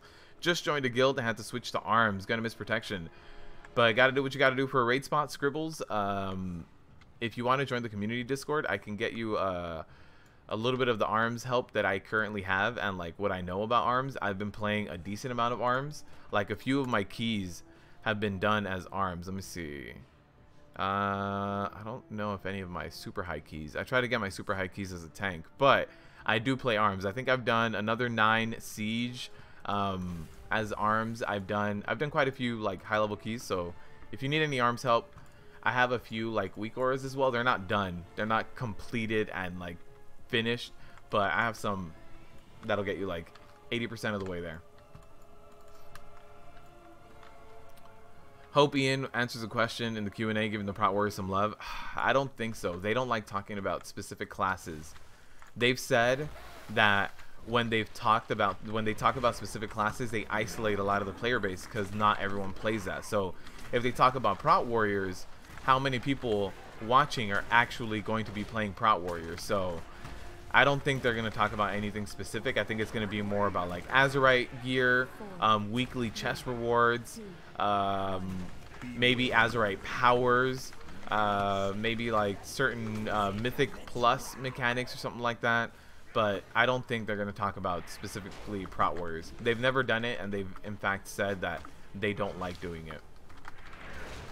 And that they don't do it, that they avoid it on purpose because they isolate so many people by doing it. So I really doubt that they're going to just like, hey, let's talk about this broken class. Ian is also not necessarily the person who balances all the classes. He's just in charge of the game as a whole. So I don't think he necessarily knows every single class, the ins and outs, and why they might feel bad or why they might feel great. I'm sure he might just hear the feedback. He plays a Resto Shaman, so I'm sure he's like, if Resto Shamans have any issues, then he'll be like intimately aware of it. But anything else, I don't think he would be very aware of everything happening. Alright, got some ads here running up. Please kill him. Oh man, that is going to suck. Okay, we're good. We stayed alive.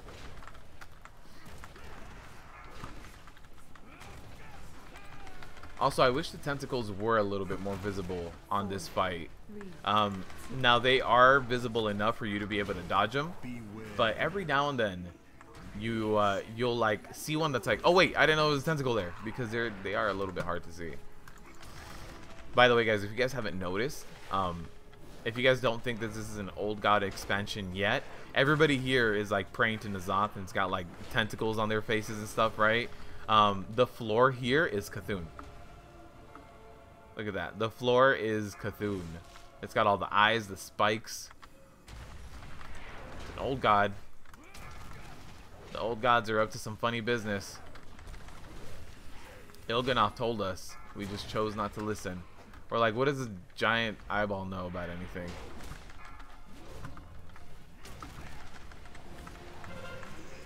Everybody just get into the eyeball's room and nuke him. He doesn't know anything.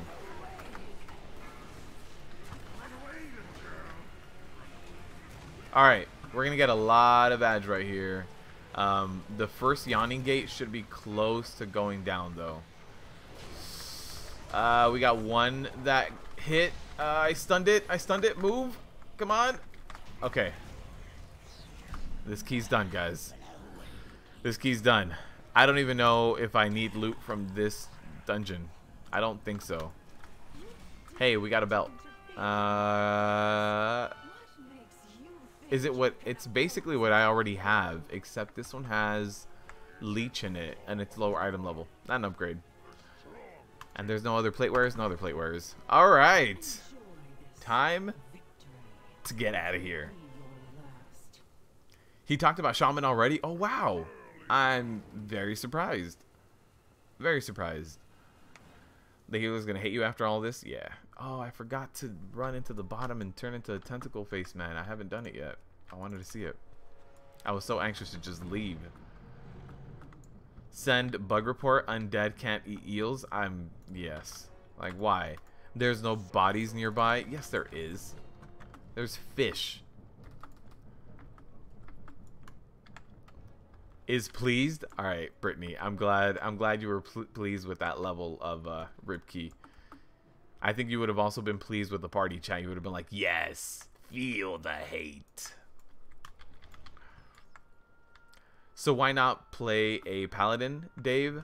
My co-tank is a paladin, so if I need like paladin insights, like if I need to know something about a certain paladin in a certain fight, I can talk to my my co-tank. So when it comes to like playing certain all the classes on certain fights, I want to know kind of how each class feels. So I stuck with my Prot Warrior. My second tank is my Brewmaster Monk that I am almost done gearing up, almost there. My co-tank is currently on his Prot Paladin, and he's been gearing up a Guardian Mage and a Vengeance Demon Hunter. I don't know which ones he's gonna keep, But yeah, he's been doing the other tanks. So, you know, just to get insight on how everything is. In the beta, I leveled up everything and I geared it up. But there's not enough time on live to stay up to date with progress in raiding.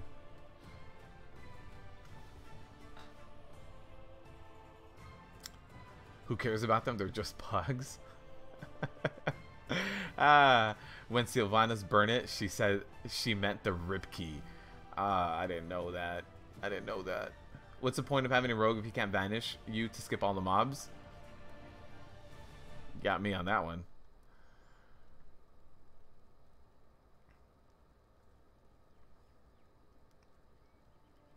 This group is nuts about time. Yes, they were. You don't heroic leap. Wait, what? You don't heroic leap as an undead. Where was that? Why did that skip? You don't heroic leap as an undead. Don't you know the kind of stomping power breaks your bones? Oh, man. RNGesus is pleased. Ian is secretly thinking about that long overdue nerf to Prot Warriors as he's doing his Q&A. You can see it in his face. I hope not, man. I want to preface this by noting that these days my focus is on the full breadth of the game, and so I'm not the best person to go into detail on specific class changes. Yeah, got my finger on the pulse. Yeah, he's like overseeing the large direction of it, but he doesn't know every nut and bolt in it. Q&A thus far: Azerite armor, insight, plans and goals, shaman, class feedback, class redesign, island expeditions, thoughts, potential improvements, raid, internal testing, and mythic tuning. Yeah, the fact that they're mythic tuning, kind of like mythic tuning has kind of become whatever guild is in there first. Maybe it could be done better. But that being said, if they wanted to do it better, then they would need internal testers that are as good as method raiders, which is just not going to happen. Warfronts functioning and rotation. People are not happy, especially with the shaman class non-answers. BFA's expansion about faction war. That's right. But did you know that Ian is also an old god? You know the old god that Garrosh got its heart and ate its heart? That is actually what used to be Ian's heart. Ian loved Garrosh and gave him his heart, and Garrosh just did him dirty. That's why Ian is now a soulless old god. You could feel their hate from here. They really were. They were kind of angry at the end there. Brittany is a secret Palpatine. Yes. She wants everyone to go to the dark side. You want to ask, in a plus 16 freehold, how Method kills the ads on the last boss so fast? I haven't seen it. But in a freehold, if you're talking about the ads that pop in and then they try to run to a person and blow up on them, I don't know what their composition was. I haven't seen their plus 16. I saw that they did a world first plus 16. But if all you do is like entangling route or paralysis or like imprison, if you CC them, freezing trap, anything, the ad blows itself up. So the ad has a cast time and it'll explode and it'll die at the end of the cast time. So if those are the ads you're talking about on Sweeney, then those ads kill themselves. All you need to do is CC them a little bit and have them, you know, stay away from you. Because their method, that's always the answer. A guardian, did I say guardian mage? I'm sorry. Sometimes I go on autopilot and my brain says things. They should just hire method. You know, that's one thing that they can do. It's just, I think Blizzard, for the whole development of World of Warcraft, has always shied away from doing their own personal promotions against people that aren't necessarily their employees, because people of Method have a very public, outwardly facing persona, right? Like Sko has to maintain his social networks. A lot of the people in Method are very outwardly facing. And for a company like Blizzard, that could be a PR nightmare very, very quickly. So they would need to like hire them and censor them. And I don't know if Method wants that, and I don't know if Blizzard wants that. So it's one of those like catch-22 moments. Although they can hire Method to do internal raid testing. Like let's say, hey Method, we've got a new raid coming out. We're going to pay each one of your 20 members X amount of money. Come in here, raid test it for a week for us. We'll get our tuning ready. That being said, that would mean that Method would not be able to participate in the world first race because they know the whole fight and they were actually part of the tuning. So it's like it's a little give and take on both of them. The very first range tank, that'd be nice. The range tank sounds cool. The dark side has cookies.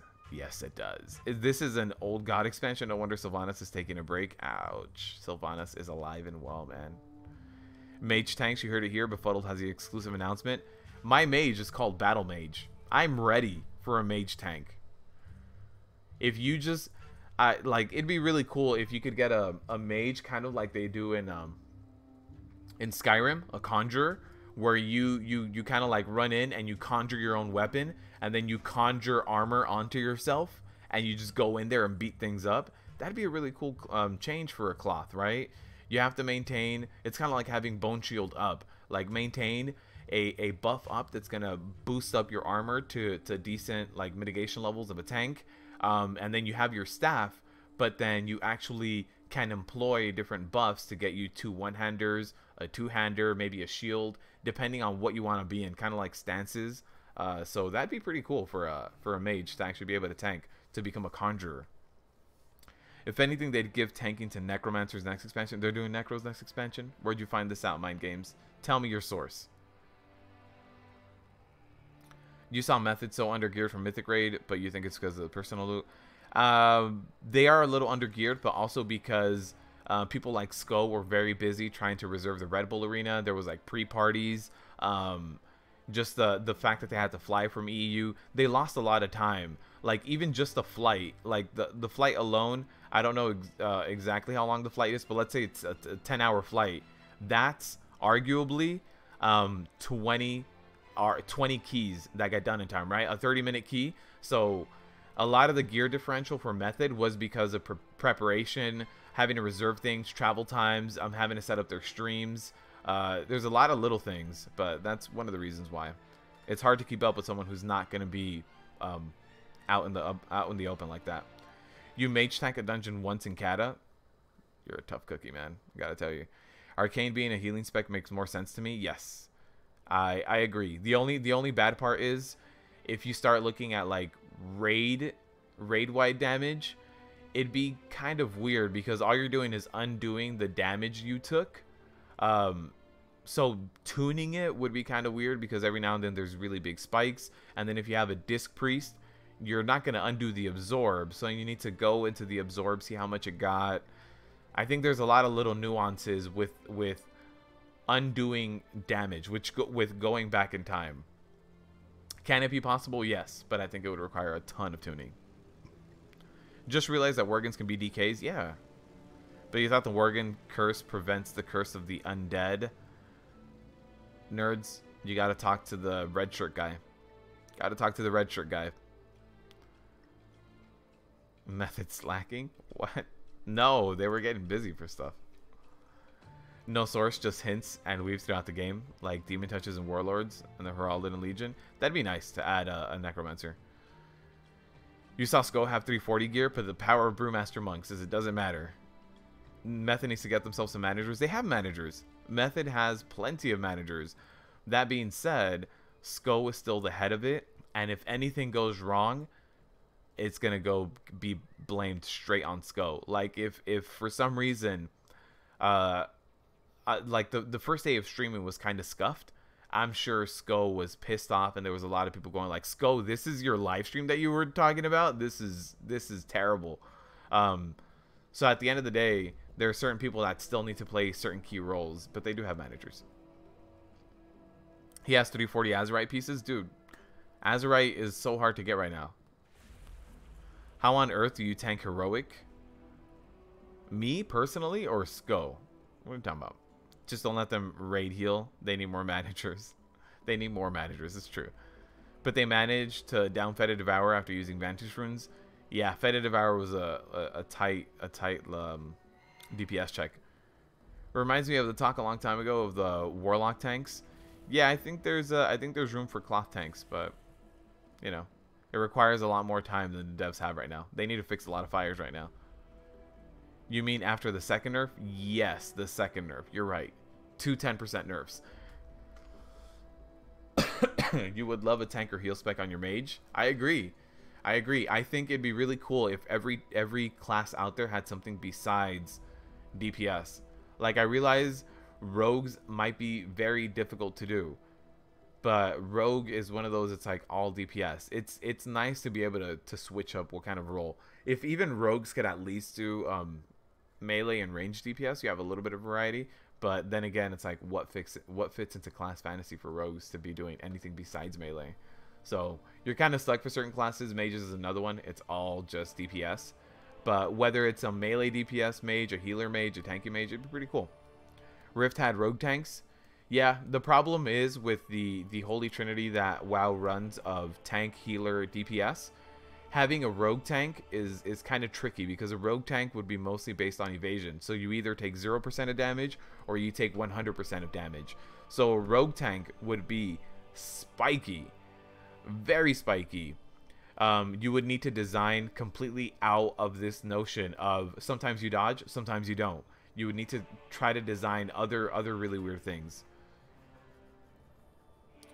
You tanked heroes way back in the day on your lock, but they nixed that idea. Yes, they did. You're probably saving coins for mythic loot. I'm saving coins for heroic shields at this point. I want that 370 shield. You're also having an issue with Prot Warrior, too many buttons after the change. That's true. Prot Warriors right now suffer from something where you basically, your rotation changes mid-fight frequently. So there's that. Ninjas in Final Fantasy XI destroyed the tanking game. I have not played Final Fantasy XI. Tricks the damage away to your group mates. Then everybody's gonna hate you. Everybody's gonna be like, this tank doesn't tank. They just spread the damage to everyone. You need to find a way of mitigation. Poor percentage drop of Azerite pieces and weapons is a constant issue. Well, okay, so weapons you can at least farm. Weapons you can go grind a Mythic Plus till you're blue in the face and you get that weapon drop. Azerite, you can't. I agree that there's an issue with Azerite gear right now. We need to be able to farm it somehow outside of a like less than 1% chance on a weekly chest, because the weekly chest has everything in it. So either they give us another weekly chest which has Azerite gear, or they put Azerite gear in the current weekly chest. They allow us to farm it in Mythic Plus, or maybe to incentivize us doing islands more. Maybe it has like every island has like a, I don't know, 2-3% chance per island to drop a piece of Azerite gear, or maybe a little bit more, maybe like 5%, 10% chance.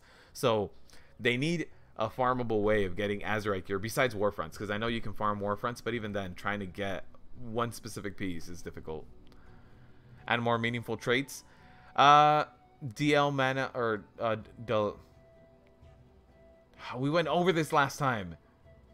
D la mana. There's some classes that have really good traits and other classes that don't. For warriors, Deafening Crash is amazing. I love it. It's so good. It's so impactful. But then all of the other Azerite traits, increase block by a little bit, give you a little bit of leech. The other ones are boring.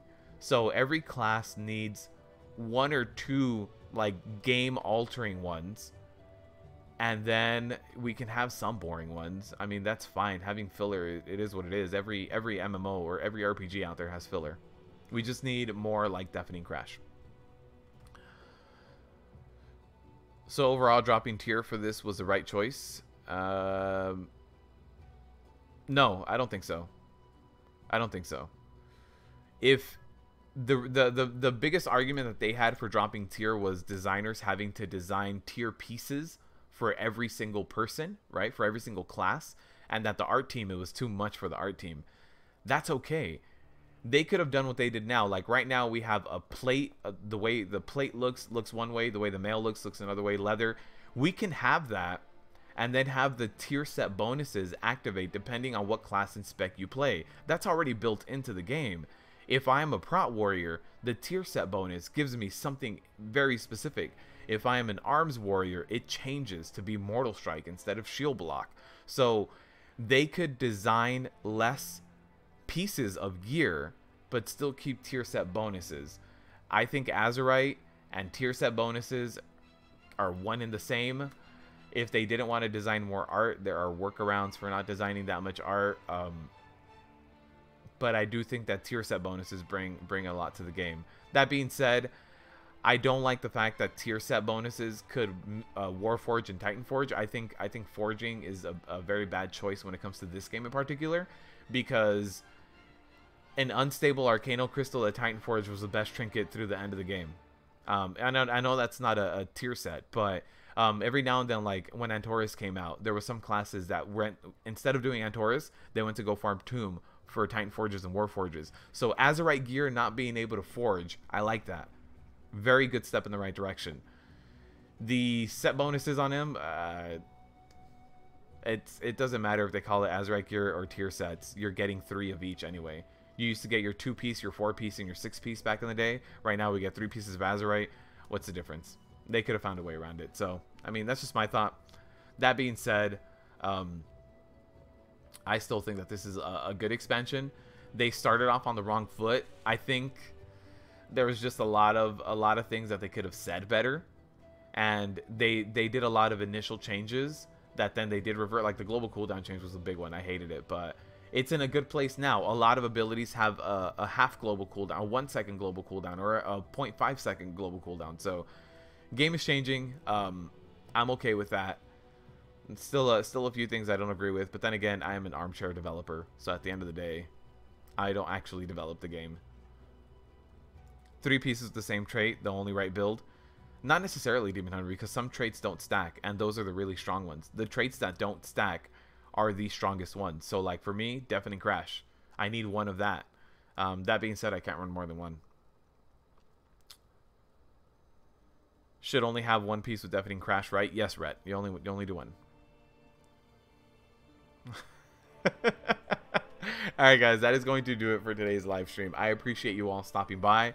Let me get a link to the Reddit thread so that you guys can all stay up to date if you'd like to on what Ian is saying. I don't think there's going to be any need for me to be like, hey, here it is, here's the AMA. I don't think there's any reason for me to do like a video recap of what he's saying, unless it's super substantial and something like that. But yeah, guys, that is going to do it for today's stream. I really do appreciate you all stopping by. The King's Rest boss guide is coming along nicely. I have everything I need to get it done. I have all the footage I need. That being said, I need to finish the edit, so that will be up on Monday. And then we'll do Siege, and then we'll do This Week in Mythic Plus next week as well. And the regularly scheduled streams as well. So shout out to all you guys who came by, who talked to me, who chatted up in chat, who... what should you take after Deafening Crash? Iron Fortress. Do I have it? Yeah, Iron Fortress. This is the 2nd best trait. And then the 3rd best trait is... I forget what it's called. It looks like your shield slam. It's like an orange shield. 3rd best trait, that's for DPS. Is it this one? No. This one. This is your 3rd best trait. Brace for Impact. Yeah, so patrons, shout out to you guys. I appreciate it. Channel sponsors, I really appreciate you. Donators, people who just come by and talk to me, I really appreciate you all. And very, very soon we will break 10K, and we can get all these lovely things in different types of merch. I'm going to be very interested when we unlock that as a channel. Alright guys, I will see you all next week on Wednesday for some more Rip Keys. And it'll be on my Warrior and my Monk, just like it was today. Alright guys, see you all then.